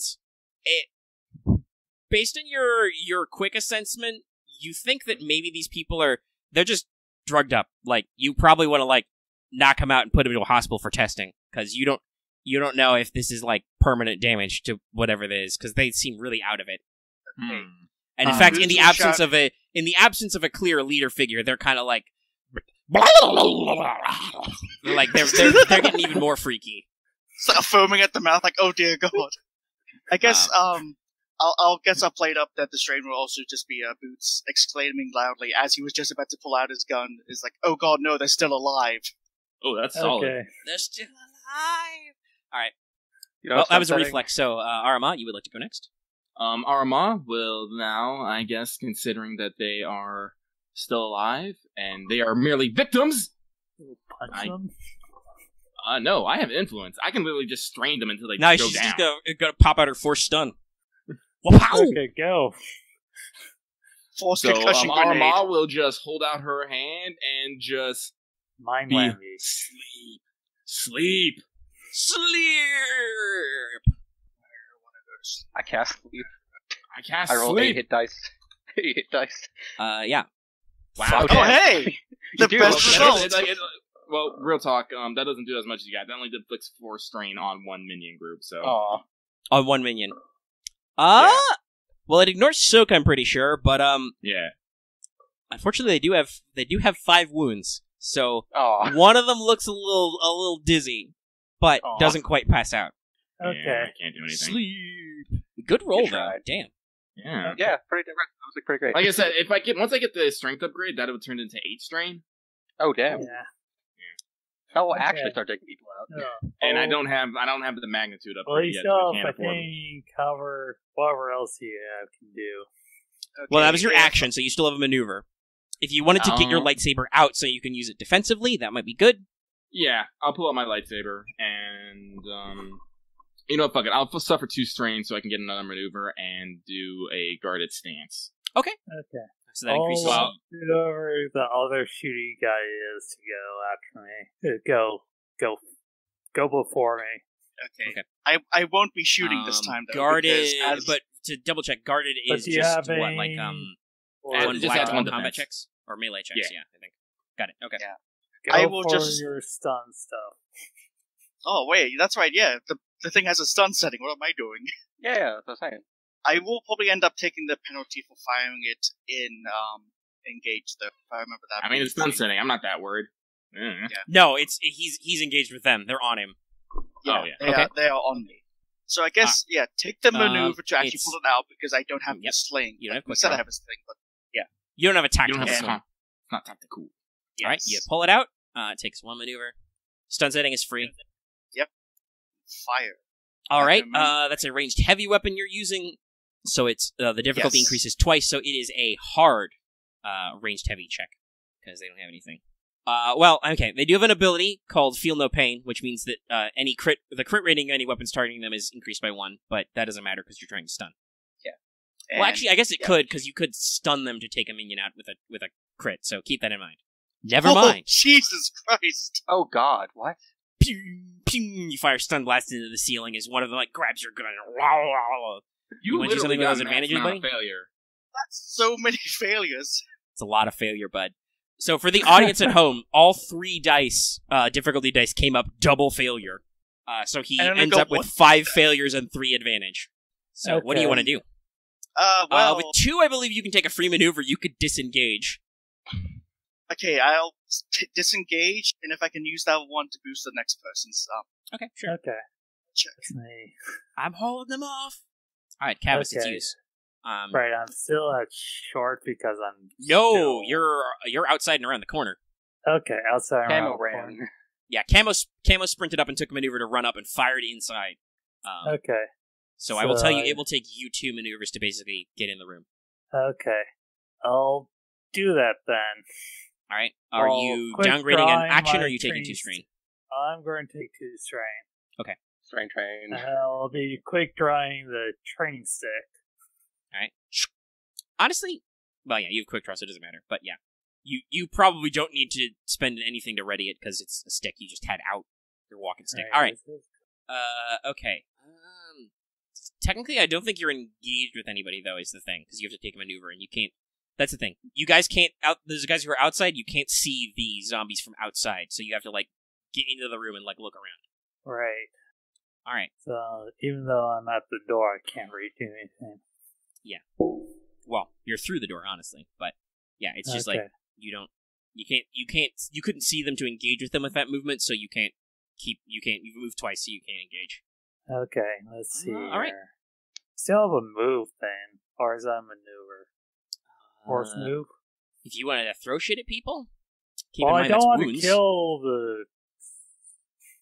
They don't have any weapons or nothing. Like there's I don't think you can. Can you? How do you use move to push people? How do you do that? I think I'm not sure, actually. I think... I bet you have to spend upgrades to move Silhouette 1. So you could, I guess, technically, like, degroup the minions on an individual basis, but that would be... you can try. That's probably going to be hella inefficient, though. How many are there? There's 6 total in 2 groups of 3. Alright, gotcha. Okay. Let's see. Are there any tails in here that can move between them and other people? Yes, but they're big. They're like Sill 2. They're fucking mortuary tables. Okay, so keep that in mind. Do that. I'm just trying to think about. Actually, no, they're probably secured to the ground. Because I cannot imagine you can put like mortuary slabs would not be bolted in place. So that, by the way, I will say I do approve of that version of the control upgrade to yank shit out of secured locks. Like, I think it's a little bullshit that all the time you need that high level of control upgrade to disarm, but to break shit out of secured holdings, I think still totally counts. Actually, is there any skill that I can use to know something that could use like next round? You can just roll like an average perception check to look around the room. Yeah, because I want to try to see if there's any chemicals in there that I could use that could stun them. Actually, that's probably a knowledge xenology.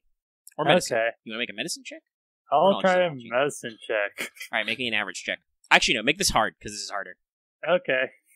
Oh, well, right, there's how many points? 5? Yeah, or is it 4? Yeah, it's 5 right now. Okay, I'm going to spend 1. Okay, sure. To upgrade my medicine. By the way, this is totally actually taking 3 sessions. Just BT dubs. I'm sorry. I'm kind of that's fine. Oh, like I'm almost like excited that this is turning into like a weird 3-part. Oh yeah, then I get a boost die from that person. Yep. Hey. Oh hey. Boost. I mean, like, okay, we'll have time to do the raid and see how that goes.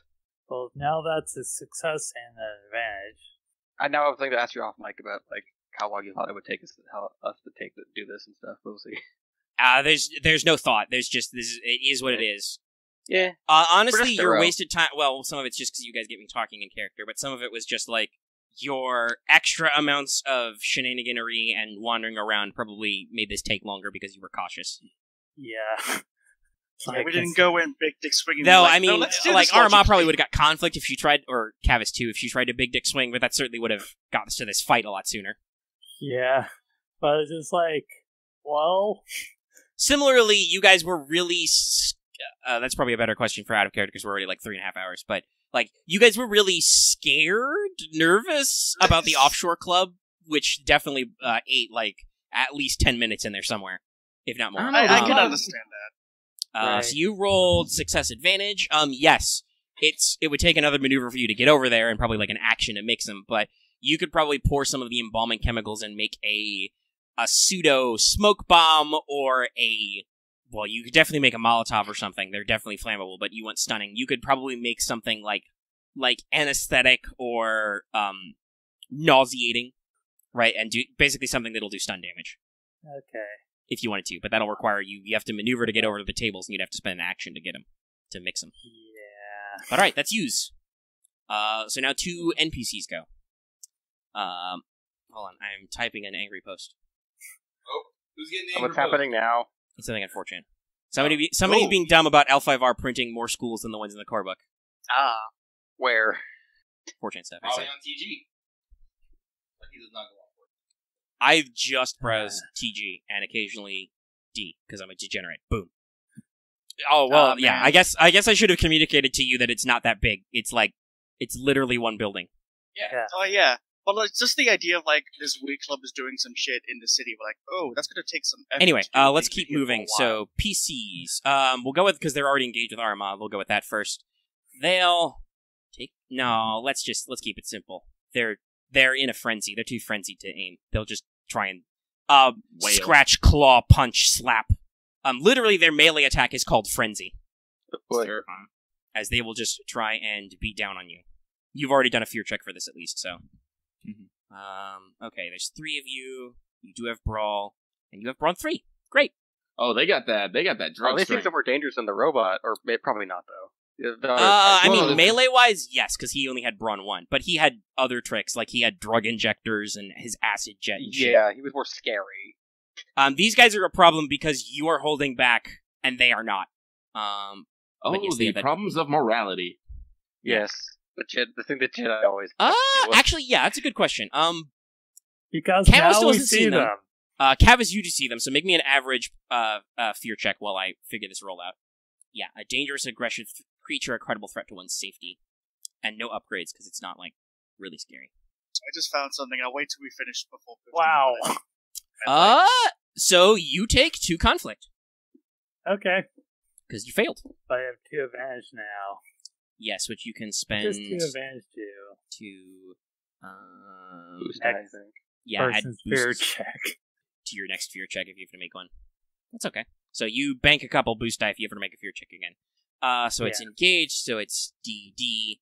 You have 2 melee defense in your guarded stance, right, Aramaa? Lucky? Lucky! I'm still gonna roll a check. If I fucked it up, I'll figure it out later. God damn. Okay. We might actually need to heal Lucky. Well, he did already take 4 or 5 from getting acid jetted. He only took 3 because he's so... That was 3. Okay. Still good. Okay. So when Lucky comes back, I know the damage on that. I didn't get a threat, though. Poor Lucky. Well, you say poor Lucky. Boots is gonna have to deal with this in a second, too. Yeah, I know. It's just, I went with the ones who were already engaged with him. Oh, God! Technically, I'm not engaged at the moment, because I did disengage, but, they're probably just gonna be like, ooh. Engage action. Just gonna, whoop!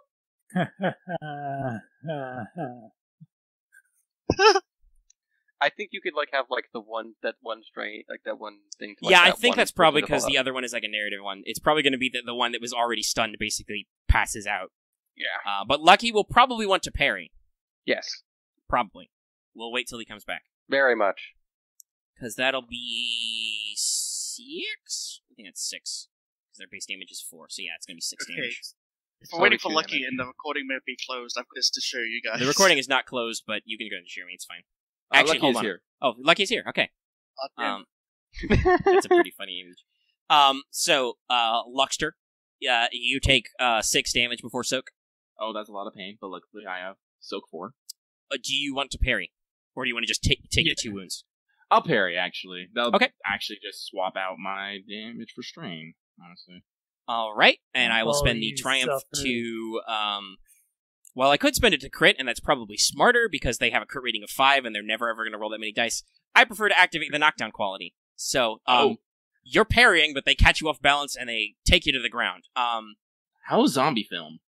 I will say, though, that with that one threat, unless you have some other wonderful narrative type thing you want to do with it, is going to be the one that you already force-stunned is basically exhausted and collapses out of the fight. I'm okay with that. So one of them falls over knocked out, but 2 of them are basically... kneeling, crouching over Aramaa, continuing to just scratch, claw, pummel, as you try and put your lightsaber between their fists and you, but not necessarily cut anything off. Okay. Isn't this how some doujins start out? I'm scared. Boots! I mean, you are Boudica. Bootsity Bootsin. They're going to spend a maneuver to engage with you, and they're going to slap you. Oh! So, roll... Yeah. Do you have any melee defense right now? No, I don't even have my armor on, so I have no soak. Well, you have natural soak. 1. Fuck! Oh god. Oh no! Okay, you take 9. You have 1 soak, I think. 8. Well, he has his brawn, which is at least 2, so... Yeah. That's 2 soak. So you chop 2 of those off, and you only take 7, but ow! I'm at 7 of 17 wounds. These guys just dogpile you. Just... You swear one of these guys must be a grav ball player when he's not being a drug zombie. He just shoulder checks you in. It's the same. Go for it. It's the same guy who pushed my gun upwards and missed. Maybe. Yeah, he's wrestling with you. You draw back. He just body checks you into one of the mortuary tables, which is a hard metal slab into your spine. One of them comes in and just smacks your face. You now have a dramatic scratch on your cheek. And it's top of the round. So 4 PC slots. Who would like to go? Could I try the stun setting and save Boots a little bit? Do your weapons have stun setting? Yeah. Yes. He's got his pistols out right now. Yeah. Are you guys okay with that? I'm on. Wait a second. Sure. Do it. Go for it. All right. Okay. You have to Here we spend a go. maneuver to step into the room, basically. Yeah. But then you're at Fear short check. range of everybody, so you've got a clear shot. Mm-hmm. You like to Uh, shoot Not some? made us fear check yet? Oh, I'll do that now. yes. Yeah. Make me an Well, average you can see them. fear check. Because That's holy this one? shit, there's fucking drug zombies and they're beating up your boss and also your brother. Yes. My boss is doing better. Meanwhile, Kavis is trying to cook space meth. Kavis, we gotta cook. So, vigilance, right? I'm back. Discipline. All right. Marth wasn't even here when I made the joke that he's making space Oh meth. no! What? I was joking because you're standing in the center of the room looking at the chemicals and you're trying to cook space meth. In Is reference it to the fact average? that Camo is making a fear check. Average? Yes, average. These guys are a legitimate threat to Okay. your... Alright, you're fine. These guys Alright, aren't as so scary as I'm gonna- murder droids. They don't even have guns. I don't know what everybody's so spooked about. As like Boots is off to the side screaming as they're whipping into him. Yeah, I'm gonna save your ass right now. So I'm gonna take the 2 strain so I can double shoot, so I can double gun shoot. Alright, you're gonna take the 2 strain so you're not increasing the difficulty? Yeah, so I'm gonna short range stun setting is the minion group dogpiling him. Your buddy is engaged with them, so you do turn that purple into a red, but Okay. it's still stun damage, so... By the way, this is the description of an average fear check, which I believe seems fair. Though, in it is. future, you guys might be more scared of them after seeing how effective they are. Because Yeah, hard looking is up- a credible threat to one's life, I think. I was looking up an effective gift for Dog Pal, but I think this works. But if they were zombies. Anyway, yes, Axeman, roll checkman. Alright. And you So actually keep your accurate for this, because you can't clank or killer them because they're flesh. Yeah, people. so is it easy? So would it count as easy It's- or hard? It's easy. But a red. You upgrade it once so it turns into a red. Alright. So then. They have no defense? Nope. God, jog zombies with defense. No, they're not that scary. These guys, the drug zombies' main advantage is, one, they have a slightly beefed up punching, so they get disorient 1 knockdown. The primary thing is they have very decent brawl and agility because they've got the drug strength, as Lucky says. They've got 3 brawn, 3 agility. So, and they have their special feel no pain effect. because these pistols are paired, I only need 1 advantage to double shoot? Okay, you can only hit twice, but you can hit twice. No, I'm saying it just so I actually could use that other advantage to heal strain. So then your I base would- is 7, so that's 8 strain and 8 strain. 8 strain actually plus short point blank. So Yeah, actually, I suppose that still counts. So how many point blanks do you got? I only have 1 right now. Okay, so that's 9 on both. So 9 minus 4 is 5, and 5. So you stun 2. Bong, bong! 2 of them that are wrestling with boots just slump over to the floor unconscious. Ugh. Nice. And that's your turn. Do you have Get up, a soldier. pithy one-liner? Who has a pit? Oh, him. I'm asking Axe. Does Camo have a pithy one-liner? Get up, soldier. It's Yep. All right. You tried. An effort was made. Mhm. Right. Who would like to go next? Time for you to rest. Who else is... So it's new round. Yeah, it's top of the round. You've got 3 PC Oh. slots in a row. Who would like to go next? I'll go. Ah. Since Okay. there's only 1 left in front of me, and All right. I'm not that good at melee. Power bomb him Go, into the table.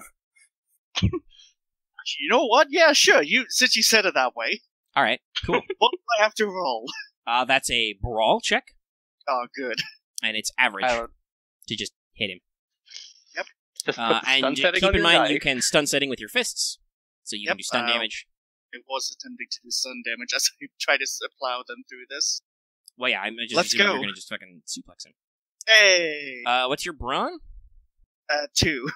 2. So your base damage is 2. So you do 3 damage, or 3 strain. You go for the grapple, but it's the big strong man. He just kind of sits there, so you just wheel back and just pop him in the face, and he just goes...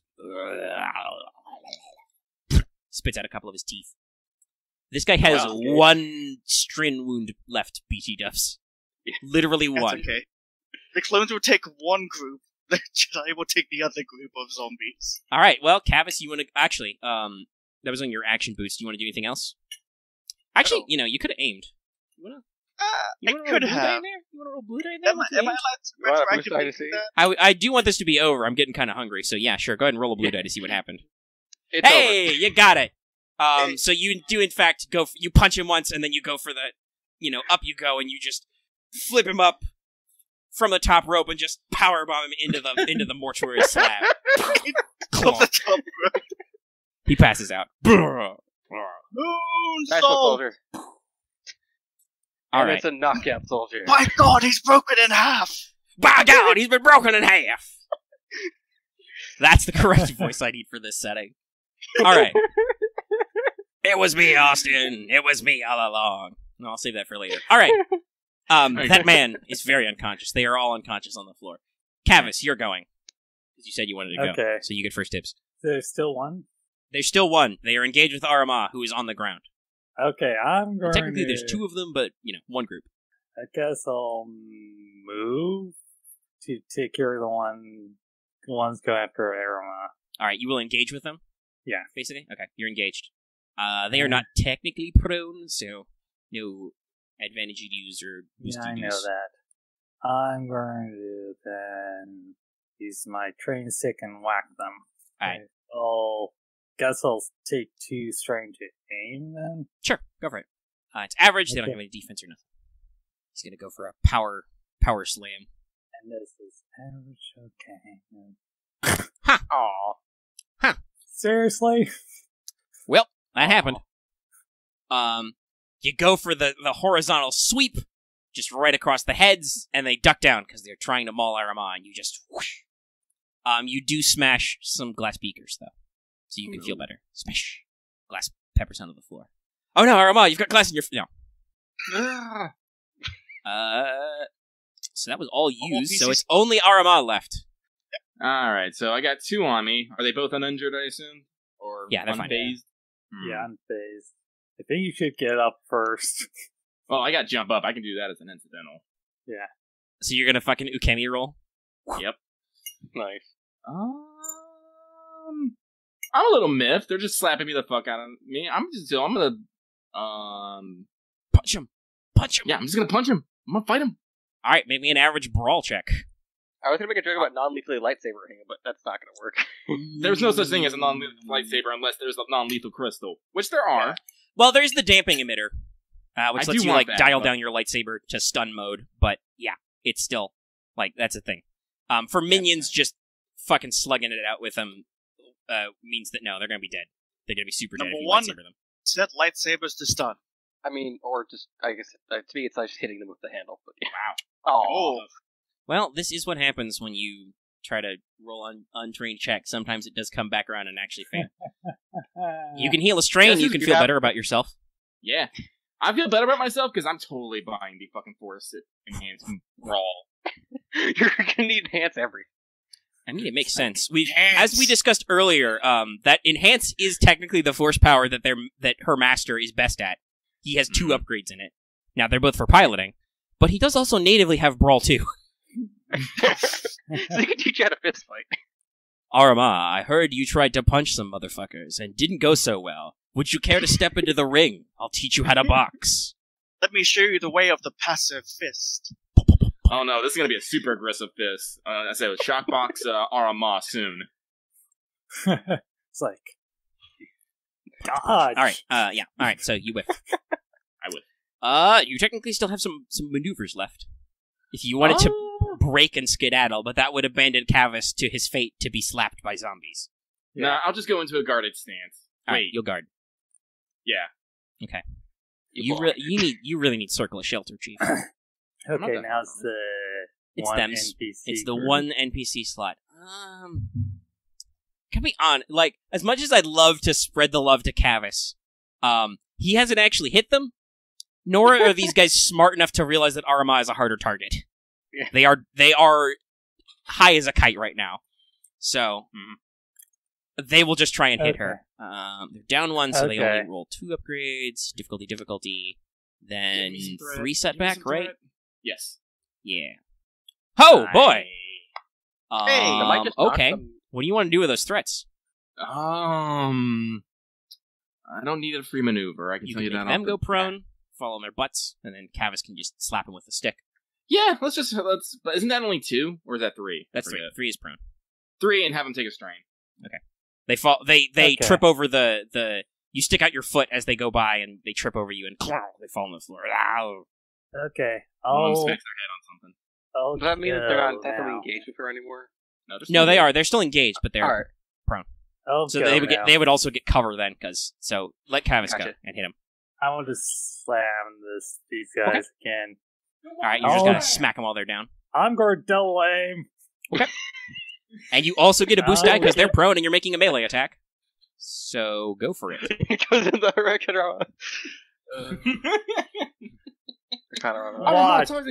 Watch, all the dice cancel out again. No. I believe in you, Marth. I just tagged you in. He's gonna hit him with the Republic elbow. With the training stick. Off the top ropes. It's great. Where did he get that? Oh boy. Well, okay. Jesus Christ! It is the Republic elbow. I think you double get them. I think. So what's the damage on your stick? I think it's like +1, so it goes off my brawn. Yeah. What's your brawn? My brawn is 2. Okay, so that's 3, 6. 6. They do have 3 soak. No, they have 4 soak. So that does 2 wounds. But you can. Well, I mean, this is stun damage. It's still, stun damage. It's still reduced by soak. Okay. Only the stun quality is not reduced by soak. Yeah. Because damage is damage. Okay. Anyway, it does 2. You can still triumph to do the equivalent of a critical and take one out. You said it does 2? Yeah, because you got 6 total. They got 4 soak. Okay. So you do 2 strain. Strain wounds, same thing. They're minions. It's just we're talking about non-lethality anyway. I'm just double checking what Thane's my Thane has. Yes, you probably have some disorient. Can you just crit again with all that advantage? He might. It might be. Hopefully, it's not crit 5. Yeah. Let's see here. I'm going to double check that thing. Yeah, it is crit 5, so I would have to spend a triumph to do that. Yeah, so you can spend 1 triumph to instantly take 1 out. Okay, I'm just double checking everything else for this. Also, right, it has accurate 1, so it should roll another blue die. Oh, well, I guess roll it in there. See if you get more damage or more advantage. You might be able to double crit. Who knows? That's 4 success. So that's 3 strain. Yep. All right. You bop one of them pretty good on the head. Then it has defensive 1, stun damage. Ooh, the defensive one is good. Right. Okay, that's not stun. No that's disorient? Stun damage. That's just accurate 1, defensive 1, stun damage, 3 black, 4 perception notice. Alright, so it doesn't have disorient. I'll use the triumph to crit 1. Alright, so you bop 1 and then you spin around and do a side smack and just right in the back of the head, and that one just passes out. What would you like to do with all of that advantage? You can just say, I deal 4 strain. Let's see here. Okay, I'm going to do... Kavis would be Suzaku in this situation. Who is Suzaku? From Code Geass. Yeah. Okay. I'm going to... Let's see here. I'll spend 3 to heal 3 strain, then give 1 a boost to the next person. Okay. Aramaa, these guys are still technically engaged with you. Do you want to just... The guy's only got a couple wounds left. Do you want to fucking elbow drop him? Yeah. Go! In mechanical terms, it would probably be smarter for you to influence to stun him, but no. As your game master, I find it funnier if you do a power elbow. I found this GIF and it makes me laugh so much. What? Alright, so to describe it to the audience, because we actually didn't hear any feedback yet on that either, whether or not people want us to try and record the chat, but Lucky found a Code Geass GIF, which is just Suzaku appears behind Lelouch in that one scene. Back and forth. And it has Lelouch's fucking freaked out face going back and forth. It's getting me dizzy. Oh, God. I'm sorry. I know it's off topic, but I wanted to find the spin GIF, and that just popped up. I'm like, I am done. I'm 100% done. Anyway, but yes, I'm going to follow up on Kavis, and I'm going to go for the elbow. Alright, you have 1 boost from Kavis. They are prone, so you get another boost. I'm going to double aim. That's a lot of boost. Honestly, here's the thing. I'm still cannot do enough damage to get through this, believe it or not. I just love at one end we have it where it's it was like a zombie movie, and the other half it's like a wrestling. It's like a wrestling paper. Brawl is +0, and what's your brawn? 2. I would need to get 3 successes. Okay. Well, let's see. To get through it. Yeah, let's see. Oh gosh. Oh. Good. Yeah.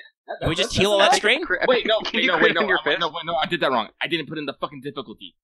I'll just put this Correct. in. That is right. So just roll them. Let's see what happens. What is it, average? You have 2 yellows instead of... Actually, yeah, you need to re-roll this. Yeah, This is I real am fucked up. This is real fucked up. I think I missed. I thought I was going to let it pass, but then it was like, wait, nope. That's wrong. That's completely wrong. That's just wrong. I just realized that. I'm no sorry. great. I'm sorry. 4. So, giga,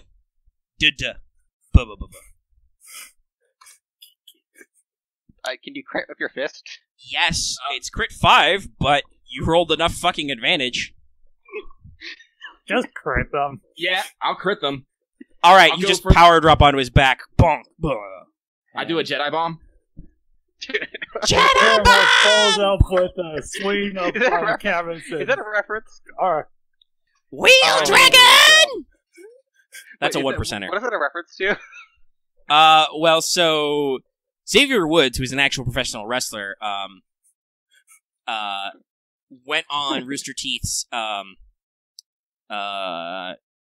charity live stream, and he was giving slaps to people as part of the Wheel of Vengeance. I remember So parts of that. he was just like, he would just shout "Wheel Dragon" and fucking full body slap him. Which, keep in mind, he's a pro wrestler. He does this for a living. There were some power slaps. But yeah, Aramaa just, does the One-San drop, and he's fucking done. He's done.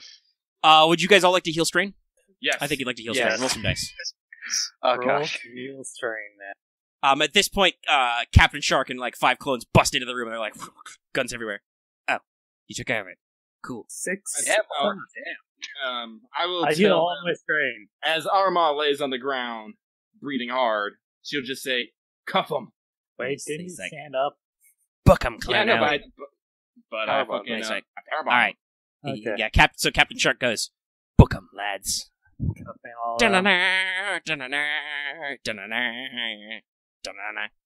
Honestly, I think we should smash character credits there, but there's some... Yeah. There's technically some fluff stuff we'll find. So you guys are gonna skim the ledgers and stuff. Yes. Yeah. So Yeah. first off, you find pockets full of death sticks, just loads of sticks. Multiple hundred kilos. Well, do you want to bag them or do you want to do the thing? What? Oh, Test testing them. them. Let's Test them. test Oh, them. yeah, yeah, testing yeah. kits. Test them. Yeah. All right, you test them. Beep. It tests positive for the stuff. Oh, no. So these are the special death sticks. They unhook Grinder from the ceiling and haul him in. They're gonna his droid brain's probably mostly intact, so the computer boys are gonna pick that apart. Oh, no. See what happens with him. Not oh no. He was for us. built out of 50% I know, I was interrogator droid. I know, I was trying to make that more drowned sound, more droid-like, but I fucked up. No, it was still a little no. too motive. Oh no. How terrible no. for him. Oh, yes. Yeah. Yeah. So they do that. It looks like this place is basically, as you start to check, you're like, hey, this guy has real medical supplies. Like, you pop up in one of the body lockers and there's just fucking tubes of Bacta chilling in the fridge. So basically, short version, no need to roll, I'll just give you all the clues, because it's a core clue. Basically, it looks like this was a hideout, like, literally there were some drug zombies sleeping in some of the body lockers. That's a little weird. They stashed drugs here. They, did, like, back alley doctoring. Maybe there was an industrial grindomatron here that was, disposing of bodies, who knows? But, like, there's a whole thing here. They were using it for drug smuggling. Mm-hmm. And here's the fun thing. You find a couple of documentation trails.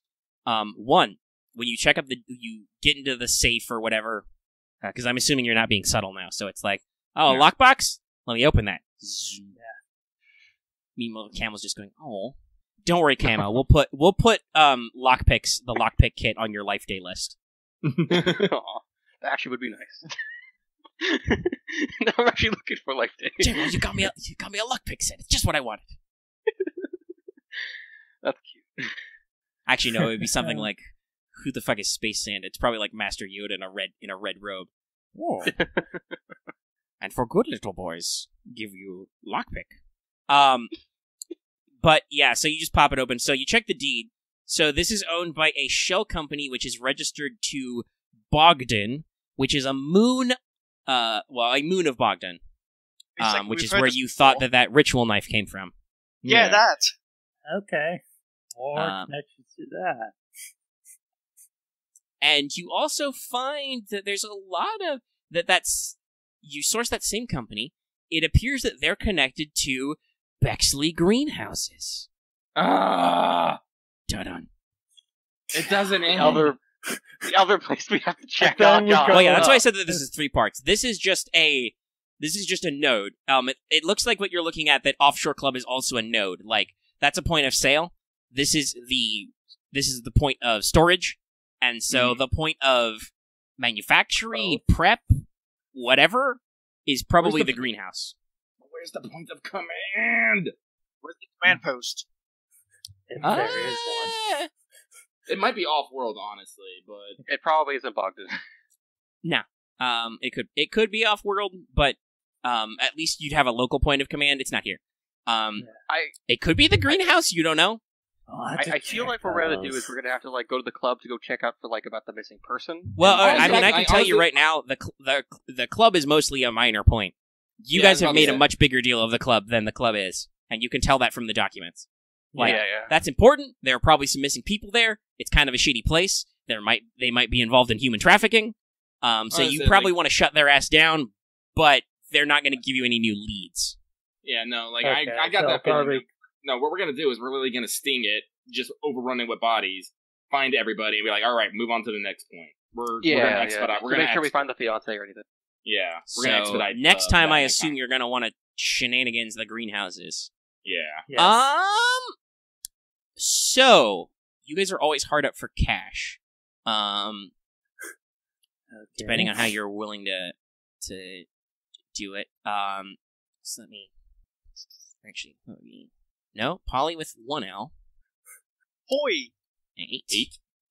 So, there's probably about 800 credits worth of slush money in here, whether that's, in people's pockets, in Grinder's got like a lockbox up front, in the safe, tucked into a tin can one of the pit droids is holding, in the sofa cushions, whatever. And like I said, some of that might be in like the front lockbox. So technically some of this might be legit, but obviously this business is not legit, so you could just remit their funds if you want to. Or you could donate them. As you have in fact picked up 6 patients for those rehabilitation clinics that don't exist. That we'll have to make. Yeah. As I said, I don't feel good touching this sort of money. Alright, Axe, Boots, what are you guys thinking? Out of character, I'd want it, but in character, I probably shouldn't. I think these would be better put towards, this was money made from these people. I think it'd be better to go back towards fixing these people. Yeah, which is probably, Alright, yeah, so, Donate money to fix it. are there any, clinics or anything in the area? Yeah, there's a clinic and a hospital and that kind of stuff. These guys are probably going to need some intense rehabilitation, so you probably want to look at funding specialist facilities. But that's a future plot point. Yeah, but for right now, let's get them sent down to a good hospital or something, and we'll send the money along for a down payment of services. All right, to cover any fees. So there's no questions. All right, okay. You feel good, but maybe you don't. Roll me conflict, boys. Okay. Oh no! Oh no! Oh boy. Did I have 2? And unfortunately, well, actually not unfortunately, because you want to go a little bit dark. I think Aramaa has just procced her emotional strength of compassion, so... Oh, let's see here. Oh, no, fuck! Reckless? You got over. Was I reckless in this? No, I don't think so. Okay. I think I was being more reckless than you. Possibly. So actually, what was your conflict, Lucky? You used a roll. Not... That's like 2 and conflict 2, What's that's 0. Oh. All right, so you don't go up or you don't go down. Yeah. It's a shame. Why am I so... I still don't know Lucky if he likes being called Space Otica. I don't know. We did wait to minus 2 now. Think. Yeah, we'll do EXP. I'm letting him figure that out. Only. Well, I'll have, I will assume that he took that correctly. 3 sounds like a little low. I thought he had 5. Still rolled over. Well, yeah, he rolled way over. But I was just wondering. I thought it was higher than that. Okay. EXPs. So let's see. You defeated the conflict of the social thing. You tracked to where the missing girl is. You didn't get her back yet, but I'll call that a thing that you did was actually because you did deliberately go out of your way to do that, so that's good. You found the funeral, you cleared the funeral home, and you faced a lot of enemies, so we'll call that 20. Alright. Specific faith, friends, and family? Okay, I'm back. Okay, good. 20 XP. We're making cases for motivation. Would you guys agree that Kavis hit his motivation? I think he deliberately did a lot of stuff where he let people... Yeah, he let me help. Yeah. Plus, I was trusting the other people at the front. Right, exactly. That's what I mean. Like, you did a lot of stuff where you effectively put personal risk on yourself by being like, no, they can handle it. So I think that's good for you. Drive the mission. I'm going to go ahead and say, not me. I don't believe I got my... No, I don't think you did anything really good for your quote-unquote family. Yeah. This session. That's okay. Yeah. I do think maybe Camo hit the mission, because you definitely tried to push forward and be like, I'll get in there, I'll do this, I'll solve that, I'll poke around. You did try to get into that door several times. Yeah, you tried. But, well, yeah, you were focused on doing that, and at one point you were like, no, I'm getting in this door even if it's dangerous. So yeah, I'll give you your motivation.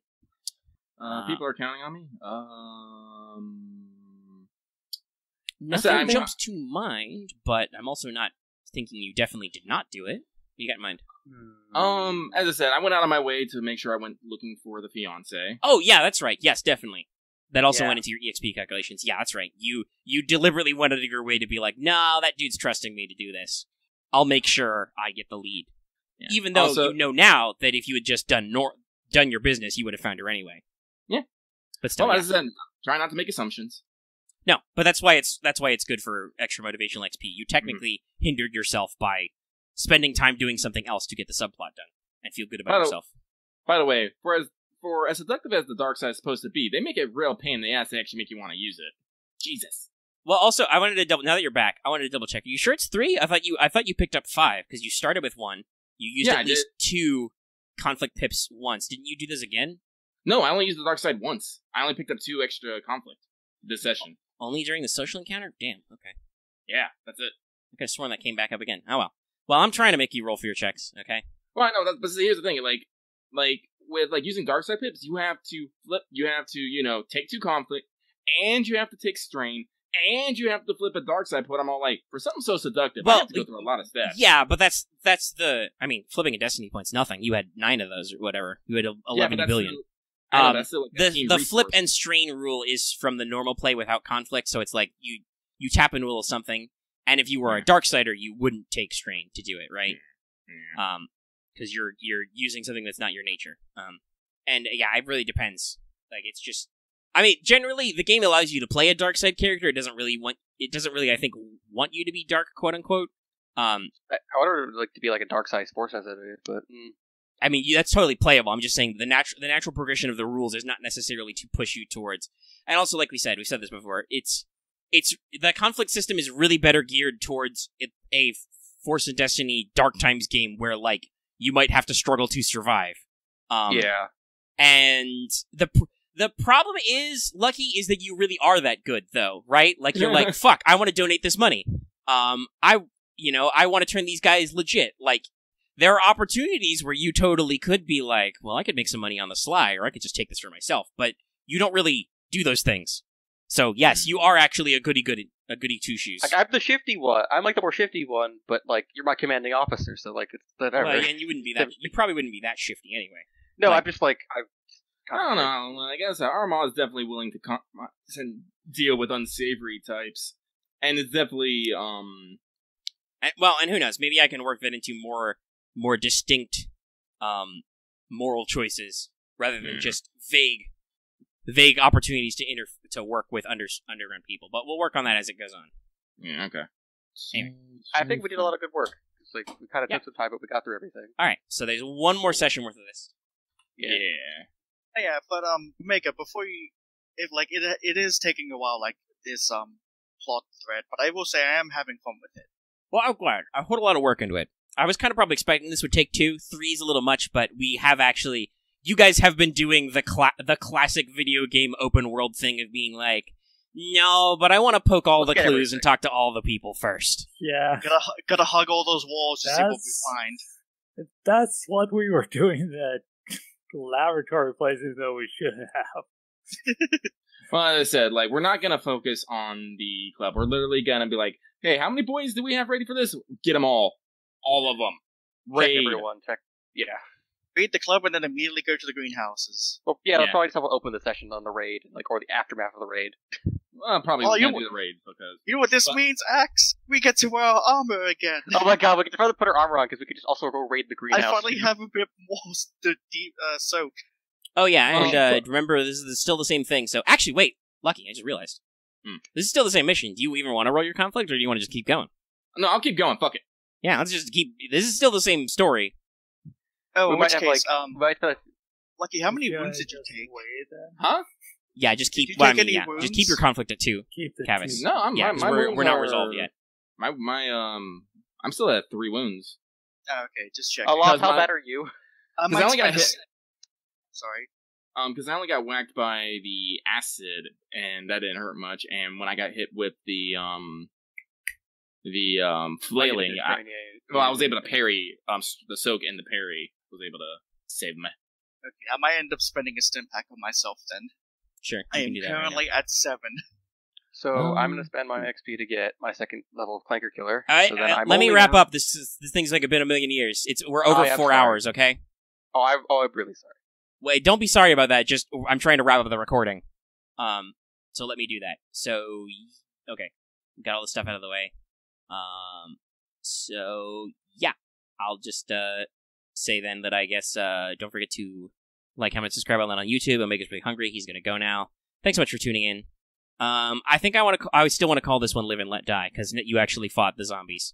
Mm-hmm. Yeah, that was the reference. Okay. And maybe next time it'll be Man with the Hex. I don't know though. It might not be that cool. We'll see. We'll have to see what happens. All right, bye everybody. Yeah. See ya. have a good one.